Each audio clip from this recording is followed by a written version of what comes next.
Hello everyone, good evening. कैसे आप लोग? सब बढ़िया, मस्त, मज़े में।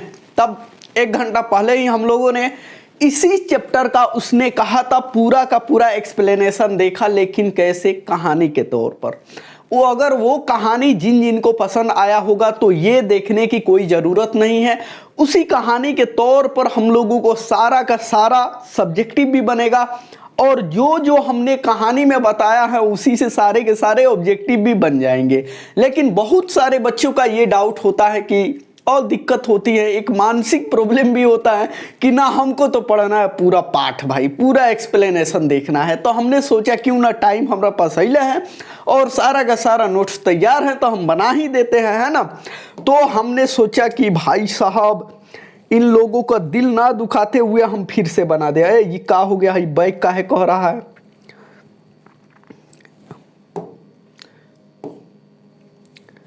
एने का दिक्कत हो गया है? एक मिनट रुकिए लोग। बैक होम यहाँ दबाओ। चलिए ठीक है। तो हमने यही सोचा कि पूरा का पूरा फिर एक्सप्लेनेशन करा दिया जाए लाइन बाय लाइन, है ना। और हमने ये बताया था उसमें भी, ये जो उसने कहा था चैप्टर जो है बहुत ही मस्त, बहुत ही प्यारा चैप्टर है। और इसको लिखने वाला जो राइटर साहब हैं उनका नाम क्या है? उनका नाम है चंद्रधर शर्मा गुलेरी, है ना। इनका नाम जो है चंद्रधर शर्मा गुलेरी। हाँ, और ये भाई साहब जो ये कहानी को लिखे हैं, बड़ा ही बढ़िया कहानी है। इसमें सारे के सारे प्यार मोहब्बत से लेकर लड़ाई उड़ाई से लेकर कैसे एक आशिक जान दे देता है ना, यहाँ तक की बातें हैं, है ना। तो 2 चीज़ हैं इस कहानी में, एक तो प्यार मोहब्बत की बातें हैं और एक ये है कि लड़ाई होता है, सैनिक मारे जाते हैं वगैरह वगैरह जो भी हैं सारे के सारे। तो हम लोगों ने जो जो पढ़ा है वो कहानी के तौर पर वो ना पढ़े, कोई फ़ायदा नहीं होगा। और जिनको ना हमको पूरा एक्सप्लेनेशन चाहिए वहीं पढ़े, ठीक है ना। और ये कहानी प्यार मोहब्बत से भरा हुआ है और ये प्यार मोहब्बत के साथ साथ लड़ाई से भरा हुआ है। और जो अगर हमने कहानी के तौर पर बताया है वो चीज़ देखेगा उनको बड़ा मज़ा आएगा, ये चीज़ में उतना मज़ा नहीं आएगा। लेकिन हमको पढ़ाना है। कहता है ना कि अगर जो इंसान सच्चा प्यार करेगा उसको एक ना एक दिन मरना ही है। अगर प्यार करना है तो सिर्फ टाइम पास, दिल लगी वाला नहीं। दिल लगे टूटे हमेशा चलेगा, लेकिन सच्चा वाला ना, है ना। चलिए हम लोग इसको लाइन बाय लाइन एक्सप्लेन कर देते हैं ताकि ये भी किसी को डाउट ना रहे कि भाई वो तो कहानी बता के छोड़ दिया और एक्सप्लेनेशन नहीं किया। हम नहीं कर रहे थे एक्सप्लेनेशन, लेकिन फिर सोचा कि रेडी है कर देते हैं। काहे कि इसमें थोड़ा सा अटूट शब्द हैं पंजाबी वगैरह का, तो उसका हिंदी जो है किसी को समझ में नहीं आएगा और हमको भी उतना नहीं आएगा, है ना। चलिए तो यहाँ से कहानी शुरू है, हम लोग लाइन बाय लाइन पढ़ते हैं, ना। बड़े बड़े शहरों के इक्के गाड़ी वाले के जुबान के कोड़ों से जिनकी पीठ छिल गई है।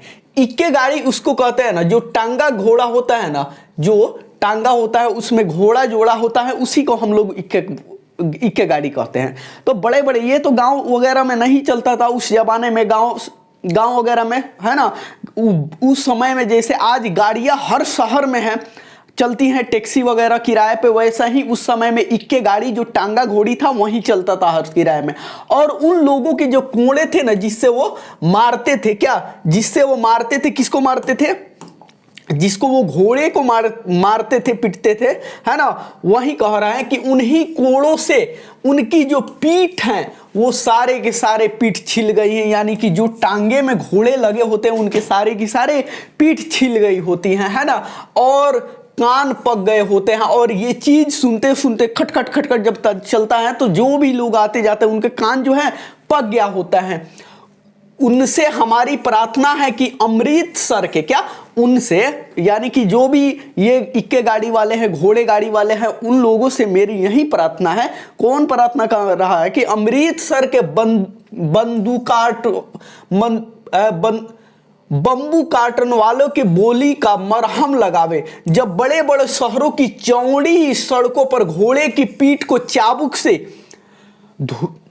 धुनते हुए इक्के वाले कभी घोड़े की नानी से अपना निकट संबंध स्थित करते हैं, कभी राह पर चलते पैदलों की आंखों के न होने पर तरफ जाते हैं, कभी उनके पैरों की अंगुलियों की पैरों को चींथकर अपने को ही सताया हुआ बताते हैं, है ना। जब ये जो घोड़े वाले होते हैं, टांगा घोड़े वाले, वो लोग शहर में, अमृतसर में जाते हैं तो चाबुक से पीटते हुए जाते हैं कि तेजी में चले। अब जब तेजी में टांगा घोड़ा चलता है तो न जाने कितना लोगों को पैर कुचला जाता है ना। वही चीज वो होता है इसका भी, जो है ना, इसमें एक नंदू है और एक जो है लड़की है जिसका नाम क्या है, उसका नाम क्या है, क्या बोला जाता है, कमली। एक नंदू है, एक वो कमली है। ये कहानी में थोड़ा सा बताते थे। एक नंदू जो है 12 साल का है, कमली जो है 8 साल की है ना। तो वहीं कहानियाँ को लिखने वाला चंद्रधर शर्मा गुलेरी उन्हीं दोनों को बात किया है। तो उसी में जो कमली नाम के लड़के हैं ना, ओकरो पैरवा किचराने से बचा लेता है नंदू। वही चीज वो कह रहा है कहा इसमें कि खींचकर अपने को सताया हुआ बताते हैं, खिंचार भी देते हैं, हमरा का गलती, हम गरीब आदमी, हम खाने कमाने में हैं, वही बात बता रहा है। और संसार भर की गलानी, निराशा और क्षोभ के अवतार बने नाक के सीध चले जाते हैं और दूसरे लोगों को ही गलती ठहरा देते हैं और अपना टांगा गाड़ी घोड़ा लेकर जो है आगे चले जाते हैं, है ना। चलिए 1 मिनट हम एक चीज देख लें यहाँ पे। चलिए कोई बात नहीं, आगे क्या कह रहा है कि तब अमृतसर में उनकी बिरादरी वाले टंग चक्करदार गलियों चले जाते हैं, है ना। तब अमृतसर में उनकी बिरादरी वाले टंग चक्करदार गलियों में हर एक लड़ी वालों के लिए ठहर कर सब्र का समुंदर उमड़ाकर बच्चों खलासी, हटो भैया ठहरना, आई आने दो लाला जी, हटो छाया कर हुए सफेद, फेटो खच्चरों और बतकों, गन्ने और खोरचे और भारे वाले जंगल में राह लेते हैं ना। यानी कि जो भी एक तो कोई भी टांगा जिसका जो सोसाइटी होता है वही होता है। जैसे उस समय टांगे वालों का भी एक सोसाइटी हुआ करता था, है ना, कि अमृतसर में इतना सारा टांगा है, उनको देखने वाला एक आदमी है ना, पूरा को संभालने वाला एक मेट है ना। वही चीज है कि इतना ज्यादा गली से लेकर मेन रोड से लेकर हर जगह उन्हीं टांगों वालों का राज चलता था, है ना। वही बात यहाँ पे कह रहा है। और क्या मजाल है कि जी और साहब बिना सुने किसी को हटना पड़े, है ना, हटाना पड़े। और इन्हीं लोग जब गाड़ी लेके चलते हैं, कोई रोड पे खड़ा रहता है तो उनको ये थोड़े करेगा, रे हटबे कि ना, ऐसा कहेगा तो झापड़ो खाएगा। तो कहते हैं ए मालिक, ए सुनी ना, रुआ हटी ना, हमको लेके जाना है। तरह तरह की बातें करते हैं। यह बात नहीं, उनकी जीभ लचती ही नहीं, चलती है, पर मीठी पूरी की तरह मरीन मार करती है, मीठी छुरी की तरह, है ना। मीठी जो है छुरी होगा यहाँ पे, छुरी की तरह महीन मार करती हैं। वो लोग भी ऐसा करते हैं कि भाई साहब आप हट जाइए, हम आराम से निकल जाए।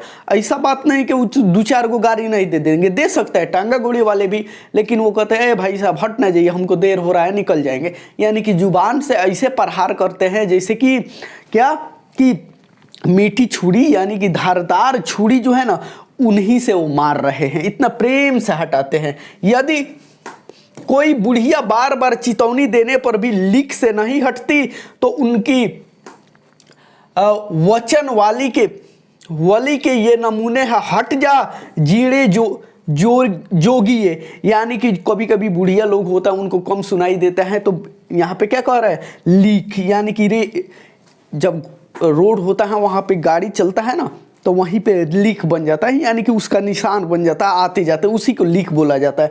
तो वहीं बुढ़िया लोग कभी कभी नहीं हटती हैं, तो उनको क्या कहते हैं, हट जा जीड़े जोगिए, हट जा दादी माँ, अभी जी ले, अभी अपना जिंदगी के जी ले, जोग ले, है ना। हट जा कर्मा चलिए, हट जा पत्तों प्यारिए, बच जा लंबी वालिए, स्पष्टी में इसका अर्थ है ना। यानी कि उन बूढ़े लोगों से ये लोग कहते हैं अरे दादी माँ हट जाइए, आप भी जी लीजिए, अभी जिंदगी है ना, तो कुचरा उचरा के मर गई तब क्या होगा, है ना। एक तो हम लोग डंडी हो जाएंगे, ऊपर में आप मरने वाली है, कुछ दिन बाद मरिए जाएंगे। अभी हम लोगों को ठोकर से मर गई तो पता चला कि हम ही लोग को दंड देना पड़ेगा, है ना, कि तू जीने योग्य है। देखिए ये चीज यहाँ से जो कह रहा है कि बार बार चेतावनी देने पर हो जाती है उनकी ये नमूने, हट जा जीड़े, इसका देखिए क्या मतलब है कि तू जीने योग्य है, बुढ़िया लोग से कहते हैं टांगे वाले लोग कि तू जीने योग्य है, तू भाग्य वाली है, पुत्रों को प्यारी है, लंबी उम्र तेरे सामने है, तू क्यों मेरे पहियों के नीचे आना चाहती है, बच जा। उन बुढ़िया लोगों से ये बात कहते हैं, यानी कि ये माने हो गया है ना। हमने बोला था ना कि ये पाठ जो है हिंदी में लिखा हुआ है, लेकिन थोड़ा सा इसमें पंजाबी भाषा है और हम बिहारी हैं, पंजाबी को उतना समझ थोड़े पाएंगे, है ना। वही बात है, चौक के एक दुकान पर आ मिले, उसके बालों और इसके ढीले सुथने से जान पड़ता था कि दोनों सिख हैं। एगो चौक के दुकान पे आ मिले, ये चीज से, क्या चीज से, इनके ढीले सुथने, है ना। और क्या कह रहा है, चौक पर आ मिले उनके बाल, देखिए बाल जो है, बाल और ढीले सुथने से, है ना, ढीले सुथने से ऐसा पता चलता था कि ये दोनों आदमी क्या है, दोनों के दोनों सिख हैं, है ना। यानी कि बाल और ऊपर जो ये पगड़ी बना होता है उसी के बारे में कह रहा है। वह अपने मामा के केस धोने के लिए दही लेने गया था। अब यहीं से मोहब्बत शुरू होता है, किसका किसका किसका, तो नंदू का और कमली का। देखो एक तो लड़की थी, उसका बाल से ये पता चला, और ये जो ढीले सुथने यानी कि जो पहना था, इससे ये लड़कों का पता चला कि ये दोनों का दोनों क्या है, दोनों लोग सिख हैं। और दोनों दुकान पे गया था, और उसमें से लड़का जो है ना दही लेने गया था, है ना। और यह रसोइया के लिए बड़ी है, और ये जो लड़की थी वो किस चीज के लिए गई थी, रसोई के लिए बड़ी लेने, कोई चटकारी चीज होता है उसी को लेने गई थी, है ना। दुकानदार एक परदेसी से गूंथ रहा था, और जो एक तो यानी कि दोनों तो सिख थे, यहां तक पता चला कमली और नंदू दोनों उसी दुकान पे गए थे। नंदू जो गया था दही लेने और बढ़िया लेने गई थी कमली। अब दोनों गोड़ा एगो दुकान पे गया लोग, वहां जो दुकानदार था ना वो एक परदेसी से, यानी कि वहां रह के रहने वाले नहीं थे, यानी कि अमृतसर के ना रहने वाले, दूसरा किसी राज्य के होंगे, उसी परदेसी से गुथ रहा था, यानी कि बतिया रहा था, मोल भाव कर रहा था, लड़ाई की तरह गुस्सा में, है ना, उसी को गुथ रहा था।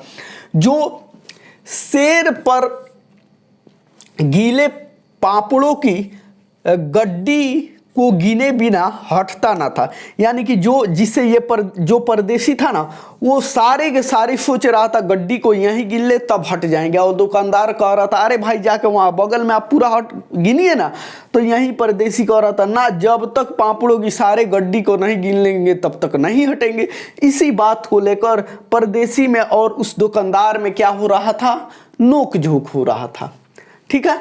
अब ये दोनों भाई दुकान पर यही चीज देख रहा था। उसके बाद का हुआ, तेरा घर कहाँ है, मगरे में, और तेरे, यानी कि लड़कियां पूछती हैं कि ये पहले लड़की और से आवाज आया कि ये बताओ तेरा घर कहाँ है। दोनों ये गया, वो लोग तो दुकानदार और परदेसी जो है अपने में बातें चीतें कर रहा था, भाई हट जाओ, लड़ाई की तरह कर रहा था ना, जब ले पूरा पापड़ गिनेंगे नहीं हटेंगे।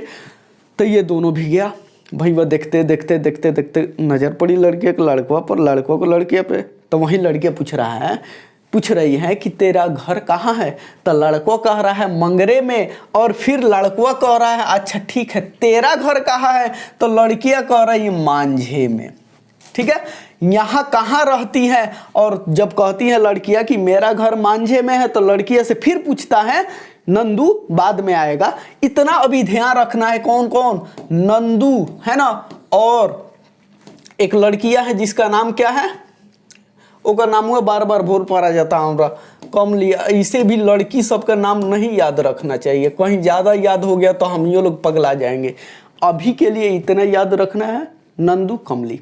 दुकान तक हम लोग आ गए, टांगा घोड़ा से लेके, रास्ते से लेकर, ठीक है, जो लोग भी घोड़े के चाबुक से लेके, रोड से लेके बुढ़िया तक, है ना। उसके बाद ये दोनों यानी कि नंदू और कमली जो है एक दुकान पर आता है अमृतसर का। वहाँ पे दुकानदार जो है एक परदेसी से अपना थोड़ा सा बातचीत कर रहा है कि भाई तू हट जाए, झगड़ा की तरह। अब परदेसी उसे सामान खरीदा, कह रहा है जलक पूरा गिनेंगे नहीं, हटेंगे नहीं।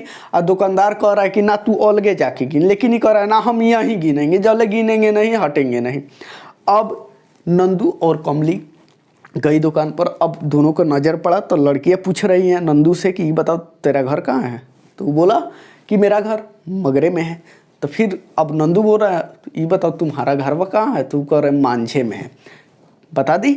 ओकर बाद फिर नंदू कह रहा है ये बताओ तुम कहाँ रहती हो यहाँ। तब कहती है कि अतर सिंह के बैठक में वे मेरे मामे हैं। ये कि अतर सिंह जो है ना उन्हीं के घर में हम रहते हैं और अतर सिंह जो है मेरे मामे हैं। कौन कह रहा है, कमली कह रही है। कमली कह रही है कि अतर सिंह के यहाँ रहते हैं और अतर सिंह जो है मेरे मामे हैं। अब लड़कों जो है नंदू देखो क्या कह रहा है, मैं भी मामा के यहाँ रहता हूँ। कहाँ, मैं भी मामा के यहाँ रहता हूँ। उनका घर है गुरु बाजार में, यानी कि गुरु बाजार एक जगह है, वहीं पर उनका घर है। जैसे कि अमृतसर जो है एक बहुत बड़ा शहर हो गया, उसका अलग अलग मोहल्ला होगा, वैसे ही एक मोहल्ला का नाम है कौन, कहाँ है, मगरे है, और एक का नाम जो है मांझे है। तो जो नंदू है वो मगरे में रहता है अपने मामा के घर, और जो लड़कियां हैं कमली वो क्या बोला जाता है कहाँ रहती है, मांझे में रहती हैं अपने मामा के घर ही। यानी कि एक और बात, नंदू के मामा के नाम का पता नहीं है, लेकिन लड़की के मामा का नाम कहाँ है, अतर सिंह, याद रखना, ठीक है। यहाँ तो कोई दिक्कत समझने में, अगर देखो थोड़ा सा आराम से पढ़ने से यही होता है ना कि जो हम लोगों का ऑब्जेक्टिव है वो सारे के सारे क्लियर होते चलता है, रटना नहीं पड़ता है। हम लोग जल्दी भाग जाए फिर हम लोगों को रटना पड़े तो फिर एक्सप्लेनेशन पढ़ने से कोनो फायदा है नहीं ना। इसीलिए आराम से पढ़ेंगे, एक चीज़ को बार बार पढ़ेंगे, जहाँ ऑब्जेक्टिव हमको निकलने वाला होगा वहाँ हम लोग उसको 2 बार 3 बार कर करके निकाल के फिर आगे बढ़ेंगे, है ना। चलो यहाँ तक ठीक है। अब ये बात तो हो गया कि कहाँ कहाँ है, ठीक है। तो जो ये है लड़की वो अपने मामा के घर रहती है, लड़का भी मामा के घर रहता है ना। और गुरु बाजार जो है वो लड़की के क्या है, मामा के घर है, लड़का के मामा के घर है गुरु बाजार में, है ना। यानी कि मंगरे में है, मंगरे में एक जगह होगा, यानी कि कोई बड़ा एक मोहल्ला होगा, उसी में एक नाम और होगा, गुरु बाजार में, है ना। याद गुरु बाजार नहीं रखना है, अगर हो जाए तो बेटर है ना, तो मगरे और मांझे रखना है ना। चलिए ठीक है। इतने में दुकानदार निपटा और इनका सौदा देने लगा। यानी कि दुकानदार इतना जब बात किया, लोग अपना परिचय थोड़ा सा दिया कि हम भी मामा के घर रहते हैं, हम भी मामा के घर रहते हैं, मेरा मामा का घर कहाँ है, तो मांझे में है, मगरे में है, और लड़किया के मामा के घर कहाँ है, मांझे में है। इतना बात हुआ, तब तक इतना ही बात हुआ, तब तक वो जो परदेशी था उससे दुकानदार जो है निपट गया, यानी कि उन लोगों का मामला खत्म हो गया। दुकान जो परदेशी था अपना पापड़ गिन के चला गया, है ना। उसके बाद इन लोगों को सौदा देने लगा, सौदा लेकर दोनों साथ चल दिए, और सौदा ले लिए लोग और दोनों एक साथ चलने लगा लोग, है ना। कुछ दूर जाकर लड़के ने मुस्कुराकर पूछा। अब इतना जब लड़कियाँ पहले पूछ दिए कि आप कहाँ रहते हैं, है ना, और थोड़ा सा जब ये परिचय हो गया, साथे जाने लगा, तो मुस्कुरा के पूछा लड़कुआ, है ना। क्या पूछता है देखो, तेरी कुरमाई हो गई। कुरमाई के मतलब क्या होता है, सगाई, याद रखना। यानी कि पंजाबी में कुरमाई लोग कहता है, यहाँ शादी कहता है। अभी हम इससे पिछला पढ़ा है ना, तो उसमें हमारा ये भी पता नहीं था, कसम से कह रहा है कि कुरमाई जो है शादी और सगाई दोनों, हमको लग रहा था कि एक ही होता है, शादी और सगाई। लेकिन सगाई का मतलब ये होता है हाँ एकरा के नमूना छाँट लेवल गइल बा, है ना। और शादी का मतलब हो गई एकर खून पिया वाली हो गई बिया। इतना हमको ये भी पता नहीं था, तो हम पिछले क्लास में सारे के सारे बात यही बता दिए कि कुरमाई मतलब होता है शादी का, है कि हमको लग रहा था शादी और सगाई दोनों एक होता है। लेकिन अभी देखा, उसके बाद सोचने लगा, फिर उसके बाद हम सर्च किए कि कुरमाई मतलब सगाई मतलब क्या होता है, और क्या बोला जाता है कि शादी मतलब क्या होता है। दोनों अंतर दिखा कि रे भाई वो जब अपने घर ला लेगा, उसका खून चूसने लगेगी तो शादी हो गया। अभी अपने घर में खाली स्पेशल छांट लिया गया ना, हमरे हैं, तो उकरे के सगाई कहा जाता है ना। तो याद रखना, कुरमाई मतलब होता है सगाई, शादी नहीं, है ना। तो वहीं लड़का मुस्कुरा के पूछता है, तेरी कुरमाई हो गई। इस पर लड़की कुछ आँख चढ़ाकर धत कहकर दौड़ गई। अब लड़कुआ मुस्कुरा कर पूछता है, ये बताओ तोरा कुरमाई हो गई, यानी कि तोर सगाई हो गई है। अब ये बतिया लड़कियाँ सुनती हैं तो एकदम गुस्सा के देखती हैं और धत कह के भाग जाती हैं, वहाँ से तेज़ी से चली जाती हैं। और लड़का मुंह देखता रह जाता है। जब ये धत कहकर तेज़ी से चलने लगी, इसके साथ न जाकर तेज़ी से चलने लगी, तब लड़का ये चीज़ देखकर बेचारा देखा है भैया जवाबों ना दी, है ना।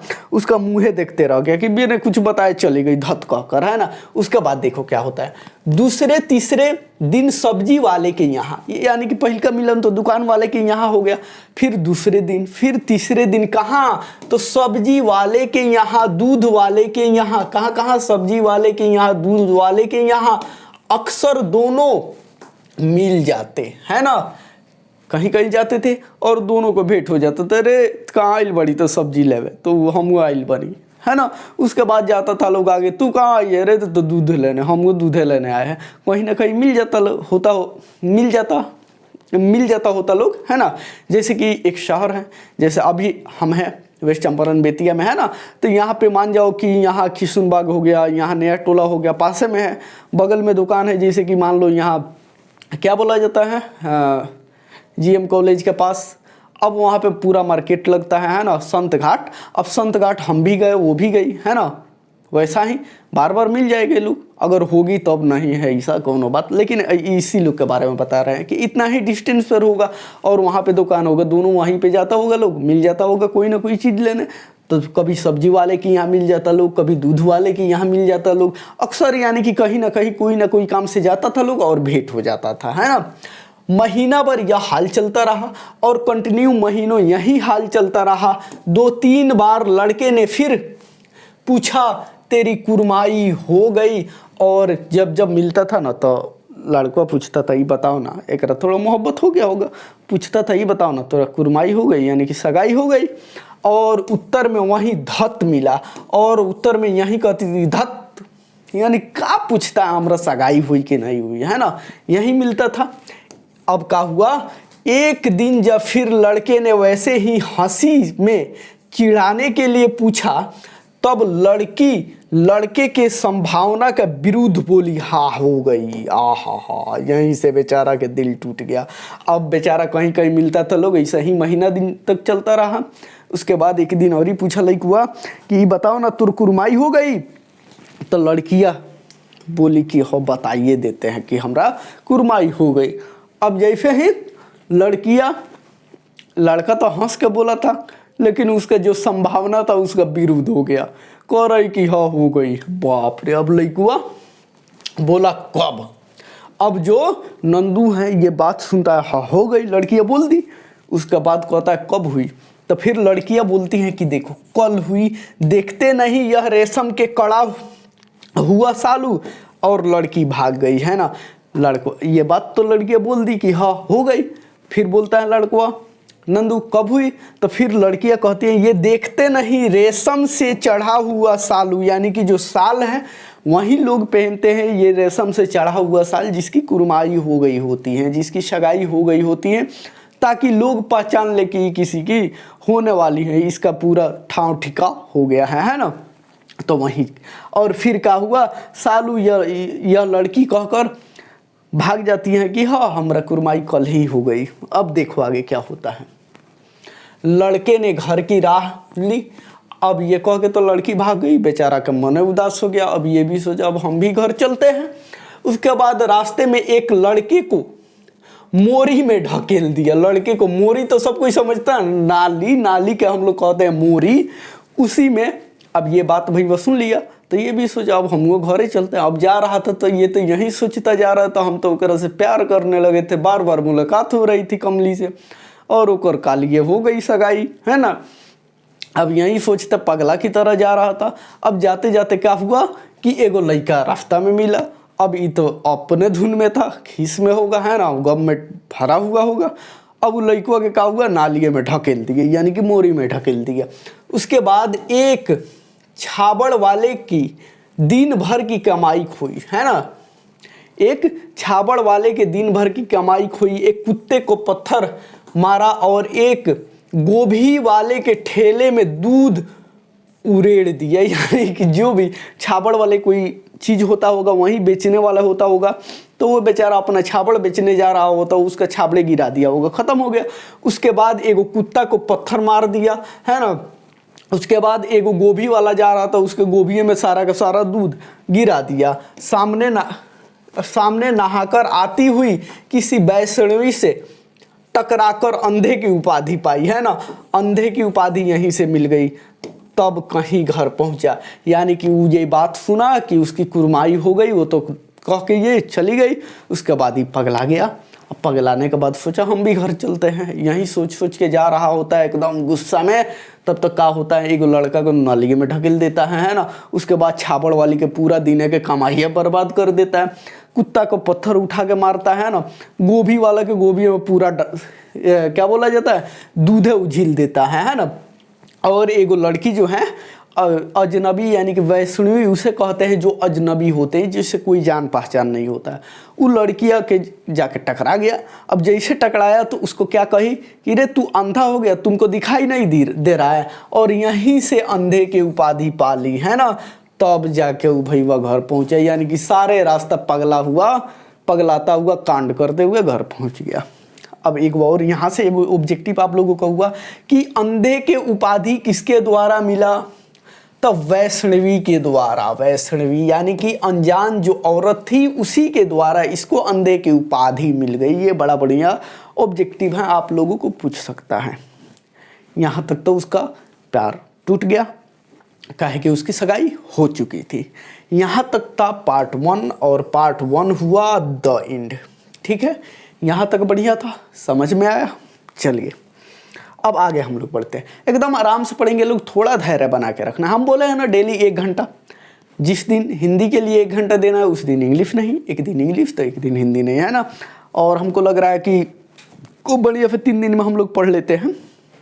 और ये थोड़ा सा बड़े चैप्टर हैं और बढ़िया चैप्टर हम लोग आराम से पढ़ेंगे। ये 1.25 घंटा में लगभग ख़त्म होगा, तो धैर्य के साथ एकदम फिर लंबा सांस लीजिए लोग, आराम से बैठ जाइए लोग, डिस्ट्रैक्शन को ख़त्म कीजिए लोग, उसको अलग रखिए लोग। ना तो एक दिन यही होगा जैसे ये पगला के गया है ना, हाँ, कि कोनो को मार दिया, कोनो को ढकेल दिया, कोनो में जाके टकरा गया, कोनो के कोबी में दूधे उझिल दिया, वहीं तुम लोगों का भी हाल होगा, है ना।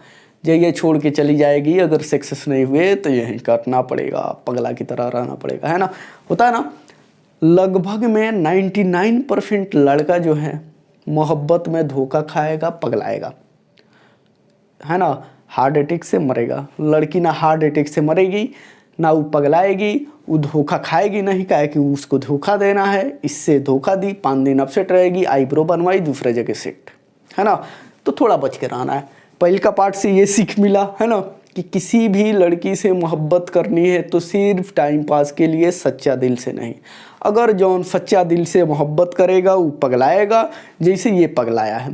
ये बाद में भाई वो मरियो जाता है, देखना सब इसी के चलते, लड़के के चलते। पहले का पार्ट हम लोगों ने खूब बढ़िया से ख़त्म किया लोग, कोई दिक्कत कोई डाउट नहीं ना। चलिए अब दूसरा पार्ट के लिए एक लंबे सांस लीजिए लोग और लग जाइए, ठीक है, एकदम इत्मीनान के साथ। हम भी एक छोटा सा, क्या बोला जाता है इसको,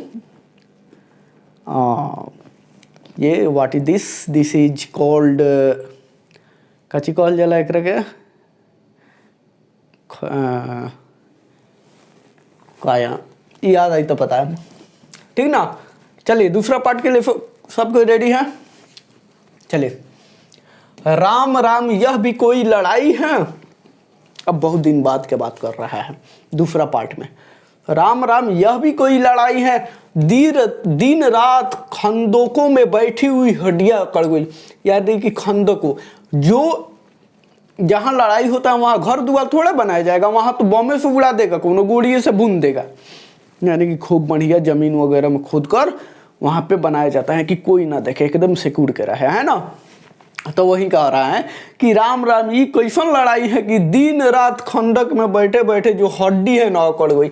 अब ऐसे ऐसे दिन रात बैठोगे तो क्या होगा, छुप के बैठना है, तो बैठे बैठे हड्डी अकड़ गई, यानी कि पूरा देह बथ रहा है ना।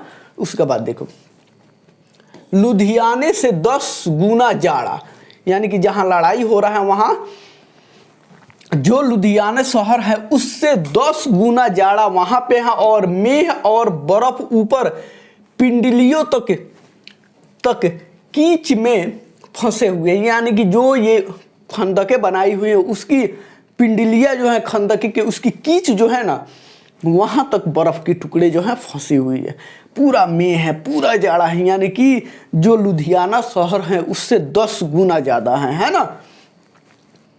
गमीन कहीं यहाँ पे होगा जमीन। जमीन कहीं दिखता ही नहीं, घंटे 2 घंटे में कान के पर्दे फाड़ने वाले धमाके के साथ सारी खंदक हिल जाती है। यानी कि जमीन तो यहाँ दिखता नहीं है, इतना ठंडा है, चारों तरफ बर्फ पड़ा हुआ है और 1-2 घंटा पर ऐसा बमबारी होता है ना कि पूरा खंडक जो हम लोग रहते हैं बनाया गया वो पूरा हिल जाता है ना। और 100 गज धरती उछल पड़ती है और जो धरती है वो उछल पड़ती है ना। इसको कहते हैं लोग काजू और ये है किशमिश। ठीक है, चलो कह रहा है कि एगो तो ठंडी है और ऐसा खंडक है, जब धमाका होता है तो खंडक पूरा का पूरा हिल जाती है और जो जमीन है वो 100 गज तक पूरा हिल जाती है ना।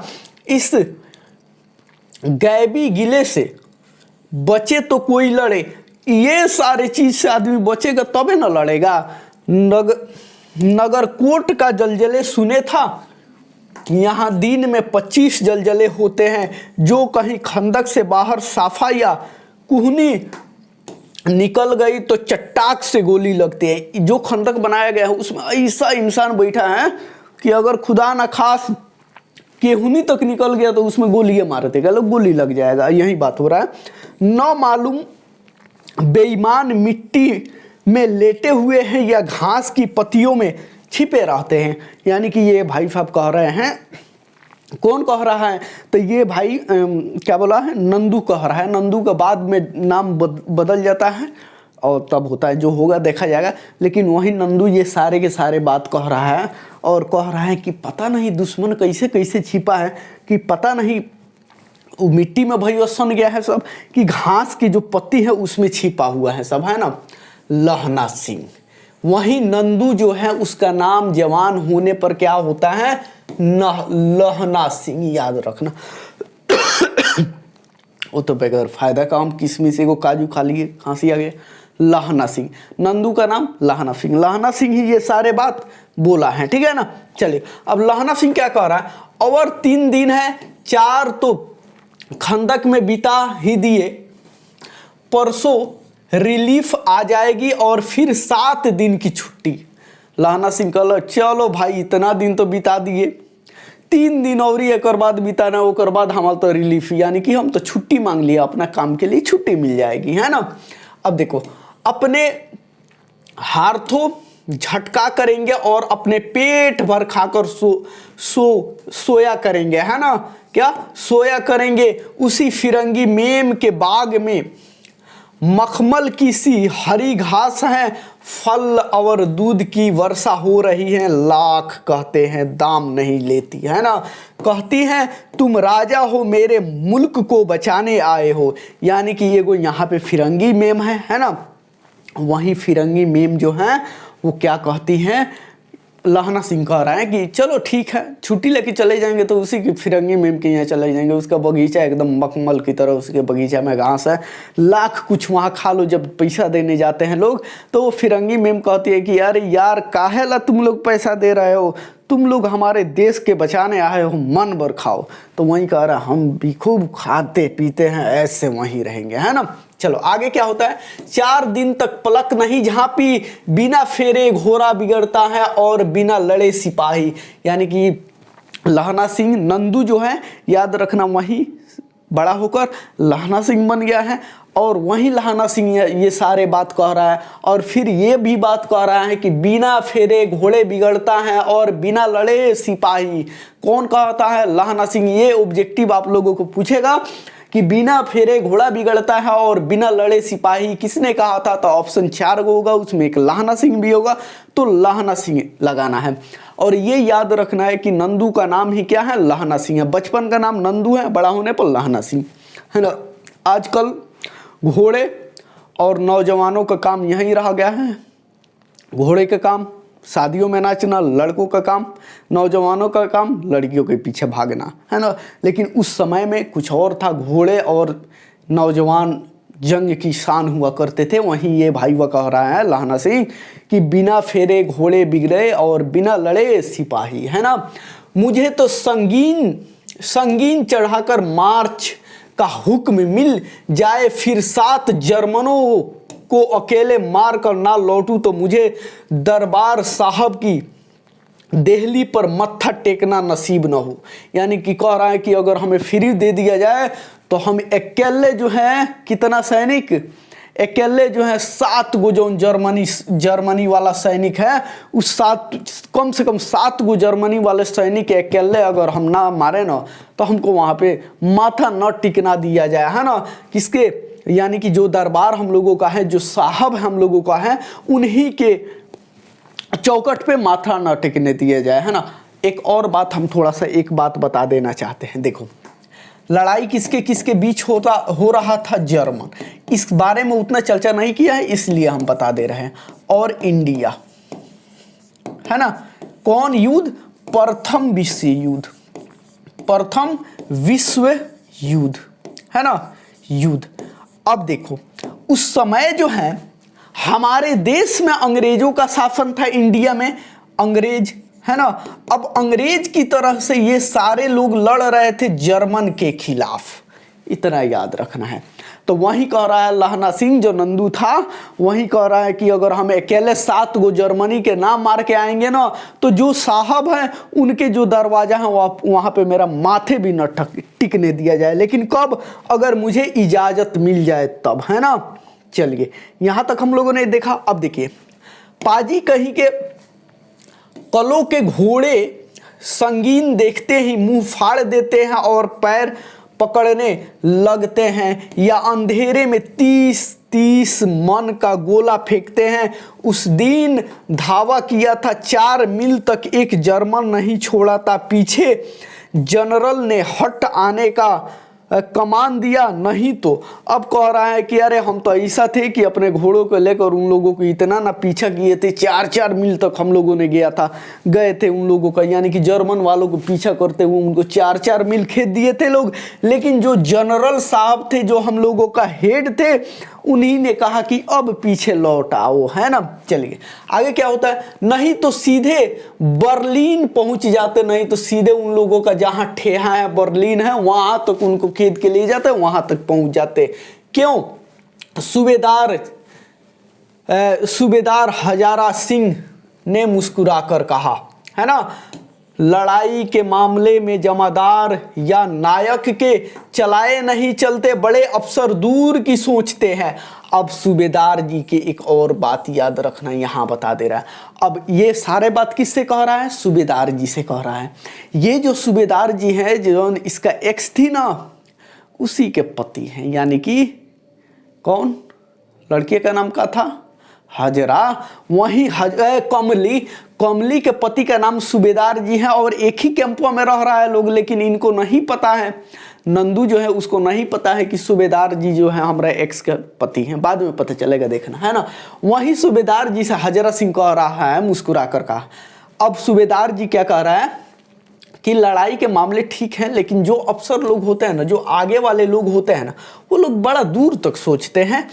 300 मील का सामना है, एक तरफ बढ़ गए तो क्या होगा, अगर 300 मील का सामना है, एक की ओर अगर हम लोग बढ़ के उसको बर्लिन की तरह ले गए तो और क्या होगा, है ना। चलिए आगे क्या होता है, सूबेदार जी सच है, लहना सिंह बोला। अब सूबेदार जी कह रहा है हाँ सच बात है, लहना सिंह ने बोला, पर क्या करे, हड्डियों में तो जाड़ा धंस गया है, सूर्य निकलता नहीं, और खाई में दोनों तरह से चबे की बावलियों के से सोते झड़ रहे हैं, एक धावा हो जाए तो गर्मी आ जाए। अब लहना सिंह भैया जो सीला आदमी है, का है कि बचपने में दिल टूट जाता है ना, हमारे यूपी बिहार में दिल टूटता है तो गजेड़ी नशेड़ी कम बनता है लोग, लेकिन कौनो ना कौनो जॉब वाला जरूर बन जाएगा, है ना। ज़्यादातर IAS IPS बनता है। वैसा ही इसका भी तो जो लहना सिंह है, यानी कि नंदू लहना सिंह हुआ है, और वहीं लहना सिंह कह रहा है कि एक बार हो जाता ना तो कम से कम जो हड्डियाँ वगैरह जकड़ा हुआ है सब के सब फिर से ताज़ा हो जाता है ना, और सारे के सारे बॉडी में गर्मी हो जाए। किससे कह रहा है, तो सूबेदार जी से कह रहा है, यानी कि अपने एक्स के पति से। देखिए अब क्या होता है, उद्यमी ऊँट सिगड़ी में कोले डाल वजीरा तुम 4 जन बाटिया लेकर खाई का पानी बाहर फेंको, महासिंह शाम हो गई है, खाई के दरवाजे का पहरा बदल दे। यह कहते हुए सूबेदार सारी खंदक में चक्कर लगाने लगा। यानी कि ये बात कहा और कहा कि सारे के सारे चीज़ की तैयारी कर लो, शाम हो गई है। और ये बात बोलकर उन्होंने सारे के सारे जितना भी लोग रह रहे थे वहाँ, उन खाई के सारे दरवाजे पर खंदक में, यानी कि जो खंदक था जो रहने के लिए बनाया गया है, उनका सारे के सारे चक्कर सूबेदार जी लगाने लगे कि इसमें क्या हुआ है क्या नहीं हुआ है। अब देखिए क्या हो रहा है। वजीरा सिंह पलटन का विशुद्ध था। जो वजीरा सिंह था वो पलटन का क्या था, विशुद्धक था, है ना। बाल्टी में गेंदला पानी लेकर खाई के बाहर फेंकता हुआ बोला। यानी कि बेदूसक का मतलब होता है थोड़ा मजाकिया टाइप का आदमी होता है ना, उसी को बेदूसक बोला जाता है। यानी कि जो पलटक, ये खंदक में जितना लोग रहते थे वो एक पलटन थे, एक टोली था। और उसमें जो एक वजीरा सिंह था, हंसमुख आदमी था, मजाकिया आदमी था। वहीं जो है ना बाल्टी में गंदा पानी भरा, है ना, और खाई में फेंकते हुए बोला, मैं पाधा बन गया हूं, करो जर्मनी के बादशाह का तर्पण। इस पर सब खिलखिलाकर हंस पड़े और उदासी के बादल फट गए। यानी कि इन्होंने कहा कि मैं पादा बन चुका हूं, है ना, करो जर्मनी सैनिकों का बादशाह का तर्पण, है ना, चलो देखा जाए। और ये पादा का मतलब होता है कुछ हंसी मजाकिया वाला मूड कि मैं सबसे विशाल बन गया हूँ, चलो उससे लड़ा जाए, चाहे जो भी हो। और यही चीज़ जैसे ही सबने सुना तो सारे के सारे हंसने लगा, है ना। अब क्या होता है, लहना सिंह ने दूसरी बाल्टी भर उसके हाथ में देखकर कहा, अपनी बाड़ी के खरबूजों में पानी दो, ऐसा खाद पानी पंजाब भर में नहीं मिलेगा। और फिर दूसर का पानी भरा, यानी कि सब गंदा पानी था। और उस पानी को देखते हुए कहा कि जो ये पानी है ना, ये पानी के जो खरबूज हैं, ये खरबूज में तो एकदम खरबूज जल्दी जल्दी बड़ा होगा, काहे कि ऐसा पानी, गंदा पानी हम लोगों को पंजाबों में नहीं मिलता है। हाँ, देश क्या है, स्वर्ग है। मैं तो लड़ाई के बाद सरकार से 10 जमीन यहाँ मांग लूंगा और फलों के बूटे लगाऊंगा। और फिर कहता है कि हाँ, ये तो बात है, हमारा देश का बात ही कुछ और है, पहले लड़ाई होना जाने दो, उसके बाद 10 जमीन हम सरकार से मांग लेंगे और फिर सारे में जो है फलों के बूटे, यानी कि फलों के बगीचे लगाऊंगा। 10 जमीन यानी कि लगभग 10 दहा के 100 बीघा जमीन उस समय लड़ाई में मिलता था। वही कह रहा है कि सरकार से 100 बीघा जमीन मांग के सारे के सारे में फल फूल लगा देंगे, है ना। अब क्या होता है, लाडी होरो को भी यहाँ बुला लोगे या वही दूध पिलाने वाली फिरंगी मैम, यानी कि कह रहा है लाडी वालों को भी बुला लोगे, कहाँ जाओगे तो, कि वही उसी को बुलाओगे जो फिरंगी मैम है जो दूध पिलाती है हम लोगों को, उसको भी उसी फुलवारी में बुला लोगे, बगीचा में, है ना। चुप कर, यह वालों को शर्म नहीं, यहाँ वालों को शर्म नहीं। अब ये बात बोलता है लोग तो ये कह रहा है कि अरे यार चुप संतोनी के शर्मो नहीं क्या होता, का बात बोलता रोशन, है ना। अब इस बात से क्या कि दूध पिलाने वाली फिरंगी मैम को भी अब यहाँ पे गलते सोच, सब कोई सोचेगा वही भाई ये भी सोचे गलते, कह रहा है अरे यार चुप करो सन, कहा हो तुम लोग कि तोनी की ये बात बोलने में शर्म नहीं आ रहा है। देश की चाल है, आज तक मैं उसे समझा ना सका कि सिख तंबाकू नहीं पीते, वह सिगरेट देने में अठ करती हैं। यानी कि जो फिरंगी मेम है ना, इससे कहती हैं लो ना सिगरेट पियो, तो ये कहता है भाई साहब कि अरे यार हम तो सिगरेट पीते नहीं हैं, लेकिन फिरंगी मेम हमको बार बार ला कर देती है। कौन? वजीरा सिंह ये सब बात कर रहा है। तो वजीरा सिंह कहता है कि जानते हो देश की बात है, जैसे फिरंगी में अंग्रेज हैं तो खूब सिगरेट पीती हैं और उनको पता नहीं कि हम इंडियन हैं, हम लोग सिगरेट नहीं पीते, लेकिन वो बार बार सिगरेट लाती हैं और हमको देती हैं कि लो पी लो। उनको पता ही नहीं है कि हम नहीं पीते। होठों में लगाना चाहती हैं और मैं पीछे हटता हूँ तो समझती है कि राजा बुरा मान गया, अब मेरे मुल्क के लिए लड़ेगा नहीं। और ये जब कहती है लो सिगरेट पी लो, इसे होठों में लगाने लगती हैं, तो ये भैया पीछे हट जाता है। तो कहती है कि लगता है राजा बुरा मान गया, अब हमारे देश के लिए ही लड़ेगा नहीं, है ना। चलिए आगे क्या होता है। अच्छा अब बोधा सिंह कैसा है। अब जो है बोधा सिंह की बारी आती है। बोधा सिंह जानते हो कौन हो, जो एक मैडम थी जिसका नाम कमली था, है ना, उसी का ये कोई बेटा है बोधा सिंह। यानी कि तीनों से हम लोग परिचित हो गए। एक बात बताओ, एक बात यहाँ पे देखो, थोड़ा सा हम लोग समय लेके चलेंगे ताकि हम लोगों को कोई चीज रटना नहीं है। जो नंदू है ओकर मैडम है कमली, एकर पति के हम लोगों को पता चल गया क्या नाम है, सूबेदार, सूबेदार है ना।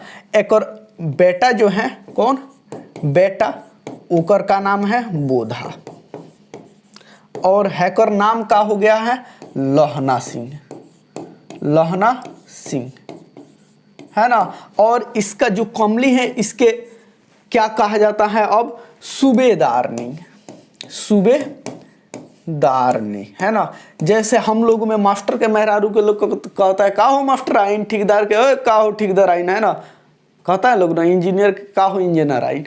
वैसा ही जो कमली है उसके पति सूबेदार है, और सूबेदार जब है तो इन्हीं की वजह से कमली को लोग क्या कहते हैं, लोग सूबेदार आइन, ठीक है। चलिए, और इसी कमली का एगो बेटा है बोधा सिंह, ये भी भैया आर्मी है। चलो यहाँ तक ठीक है। अगर यहाँ तक ठीक है तो बढ़िया से अब फिर देखते हैं। अच्छा अब बोधा सिंह कैसा है, अच्छा है ना, कैसा है, अच्छा है। जैसे मैं जानता ही ना हूँ, रात भर तुम अपने दोनों कंबल उसे उठाते हो और आप खिगड़ी के सहारे गुजर करते हो। अब यही भैया कह रहा है किसका, लहना सिंह से मजा ले रहा है लोग, है ना, लहना सिंह से मजा ले रहा है सबकी। अच्छा ये बात बताओ, अभी तो इसका बात खत्म हो गया फिरंगी तक, है ना, किसका बात खत्म हुआ फिरंगी तक, तो ये जो है किधर गया, वजीरा सिंह, वजीरा सिंह के बात यहीं तक था, फिरंगी तक यहाँ तक खत्म हो गया।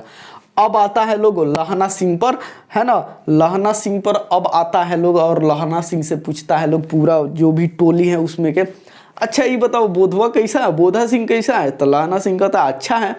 तो फिर कहता है लोग अरे तू तो रात भर उस सबको उसको दोनों कंबल अपना भी दे देते हो और अपना खुद खिगड़ी यानी कि जो चादर होता है उसी के गुजारे सहारा करते हो, उसके चेहरे पर आप पर्दा दे आते हो, अपने सूखे लकड़ी के तख्तों पर उसे सुलाते हो और आप कीचड़ में पड़े रहते हो, कहीं तुम न मांदे पड़ जाना।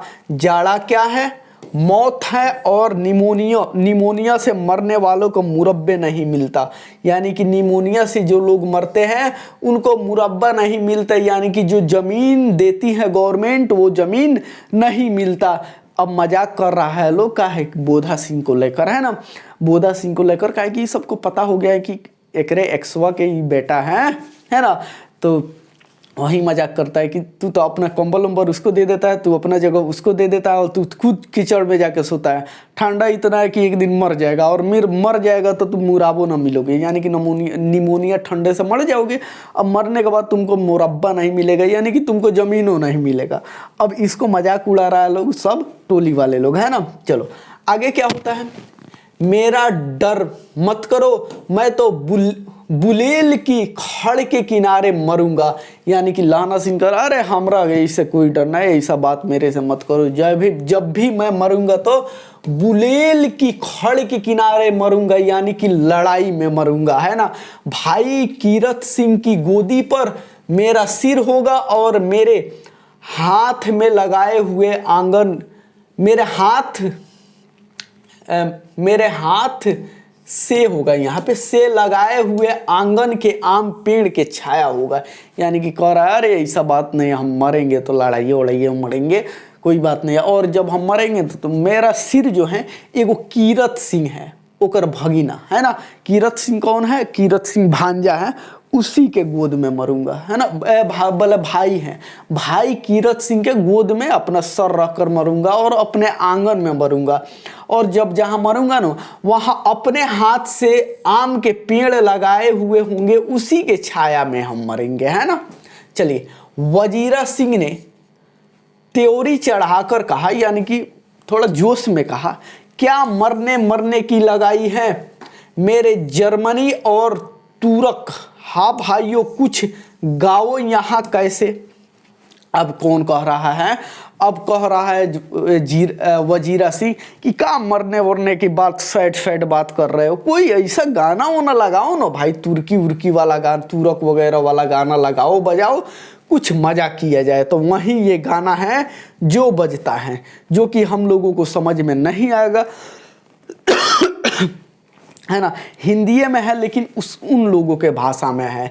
दिल्ली शहर के पिशौल नू जादिए, यानी कि ये गाना है। कर लेड़ा लोंगो दा व्यापार मंडिये, कर रेड़ा नाड़ेडा सदो पड़िए, ओए लाड़ा चटाका बंदूक पू कदू वरणयाय मजेदार गोरिये हुड़ लगा चटका कदुए नुए, यानी कि उन्हीं फिरंगी एगो मैम है, उन्हीं के बारे में ये लोग मजा लेते हुए एक गाना गा रहा है। कौन कह रहा है कि वजीरा सिंह की क्या मरने वरने के बात कर रहे हैं, कुछ गाना वाना हो जाए। तो वहीं फिरंगी मैम के मजा उड़ाते हुए ये गाना गा रहा है। तो ये गाना का क्या बोल बाल है उसको समझ में नहीं आ रहा है, हमको भी समझ में नहीं आ रहा है, आप लोगों को भी समझ में नहीं आएगा, और ऐसा गाना कभी पूछो नहीं करेगा एग्जाम में, है ना। चलिए, अब जो है इसका थोड़ा सा उसके बारे में देख लिया जाए, है ना। ऐ दिल्ली शहर से पेशावर को जाने वाली मंडी, मैं लोगों का व्यापक कर लेना, अरी नाड़े भी सौदा भी कर लेना, ओए अब हमें कद चखना है, ए गोरे वर्ण वालियों कट्टू अत्यंत स्वादिष्ट पक्का है, अब हमें कतूट चखना है। यानी कि वहीं ये गानवा का मतलब है कि ए दिल्ली शहर के पेशावर को जाने वाली मंडी के लोगों, यानी कि दिल्ली शहर से होकर ही पेशावर लोग जाता है, वहीं पेशावर को जाने वाले मंडी के लोगों की व्यापार लोग, वहाँ के व्यापार लोगों से जो भी खरीदना होगा खरीद लेना, नाड़े की सौदा भी कर लेना, उन व्यापार लोगों व्यापारियों से जो सौदा है वो भी कर लेना, ओए अब हम कद चखना है, ए गोरे वर्णीय कट्टू अत्यंत स्वादिष्ट पक्का है, अब हमें कट्टू चखना है, यानी कि कुछ खाने पीने वाले चीज़ भी ले लेना। यही सब बातें हो रहा है। ये जो चीज़ें हैं, यानी कि हमको यहाँ से लेकर यहाँ तक उतना समझ में नहीं आया, है ना। थोड़ा सा समझ में आया, 2 लाइन में आप लोगों को भी आया होगा, है ना। काहे कि ये जो बात है हिंदी में है लेकिन पंजाबी के तहत बोला गया है ना। आगे क्या होता है, मैं जानता था कि, क्या कह रहा है कि मैं जानता था कि दाढ़ियों वाले घर बारी सिख ऐसा लुच्चे का गीत गाएंगे, पर सारी खदक गीते से गूंज उठी और सिपाही फिर ताजे हो गए, मानो 4 दिन से सोते और मौज ही करते हो।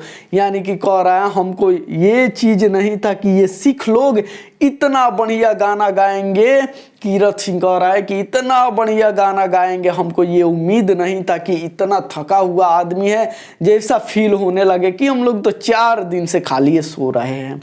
यानी कि वो गाना इतना बढ़िया था, है ना।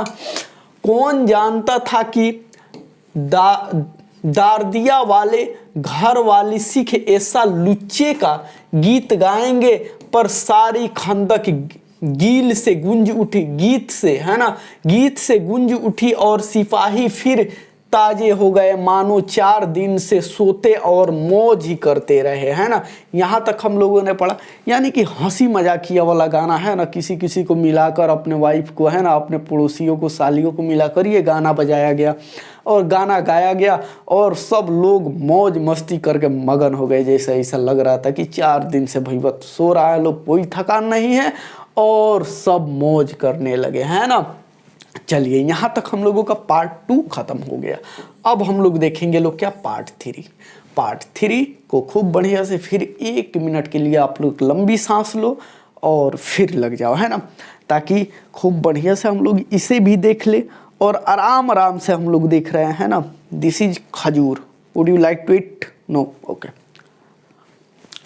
चलो, दूगो हो गया हम लोगों का। अब तीसरका में क्या कर रहा है ये भी बात सुनना है ना। अब यहां तक लड़ाई में जहां तक थका है लोग, यहां तक तो कोई दिक्कत नहीं। चलो, तीसरा क्या कह रहा है, तीसरा पार्ट अब शुरू होता है। इसमें क्या हो रहा है, दोपहर रात गई है, यानी कि रात आधी चली गई है ना। दोपहर रात गई है यानी कि आधी रात चली गई है। अंधेरा है, सन्नाटा हुआ है। बोधा सिंह खाली बिस्किटों की तीनों पर अपने दिनों कंबल बिछाकर लहना सिंह के 2 कंबल और एक बरान कोट ओढ़ कर सो रहा है। लहना सिंह पहरे पर खड़ा हुआ है। एक आंख खाई के मुंह पर है और एक बोधा सिंह के दुबले शरीर पर। बोधा सिंह कराहा। बोधा सिंह बीमार था। अब तीसरा पाठ में आ जाए। दूसरा पाठ में तो लहना सिंह को खूब मजाक उड़ाया लो कि का हो बोधा सिंह को तो तू अपने कंबलवा दे रहा है और खुद खाली साल ओढ़ के किकुर रहा है। कहीं मर जाओगे तो तुमको मुरब्बा भी खाने को नहीं मिलेगा, यानी कि जमीन नहीं मिलेगा, है ना। अब तीसरा पार्ट आता है और इसमें क्या होता है, एकदम आधी रात हो गई होती है, दोपहर रात की बीत गई होती है और एकदम सन्नाटा है। बोधा सिंह का तबीयत खराब है और बोधा सिंह को ना अपना 2 कंबलों बिछा दिया है और बोधा सिंह खुद है, उसका भी एक कंबल तीनों कंबल यानी कि बोधा सिंह को दे दिए हैं, तबीयत खराब है तो। और लहना सिंह जो है ना बेचारा एकदम अंधेरी रात में जो है एक बनारस राजकोट ओढ़ के, ये सारे ओढ़ के सो रहा है और ये भैया खड़ा हुआ है। कौन?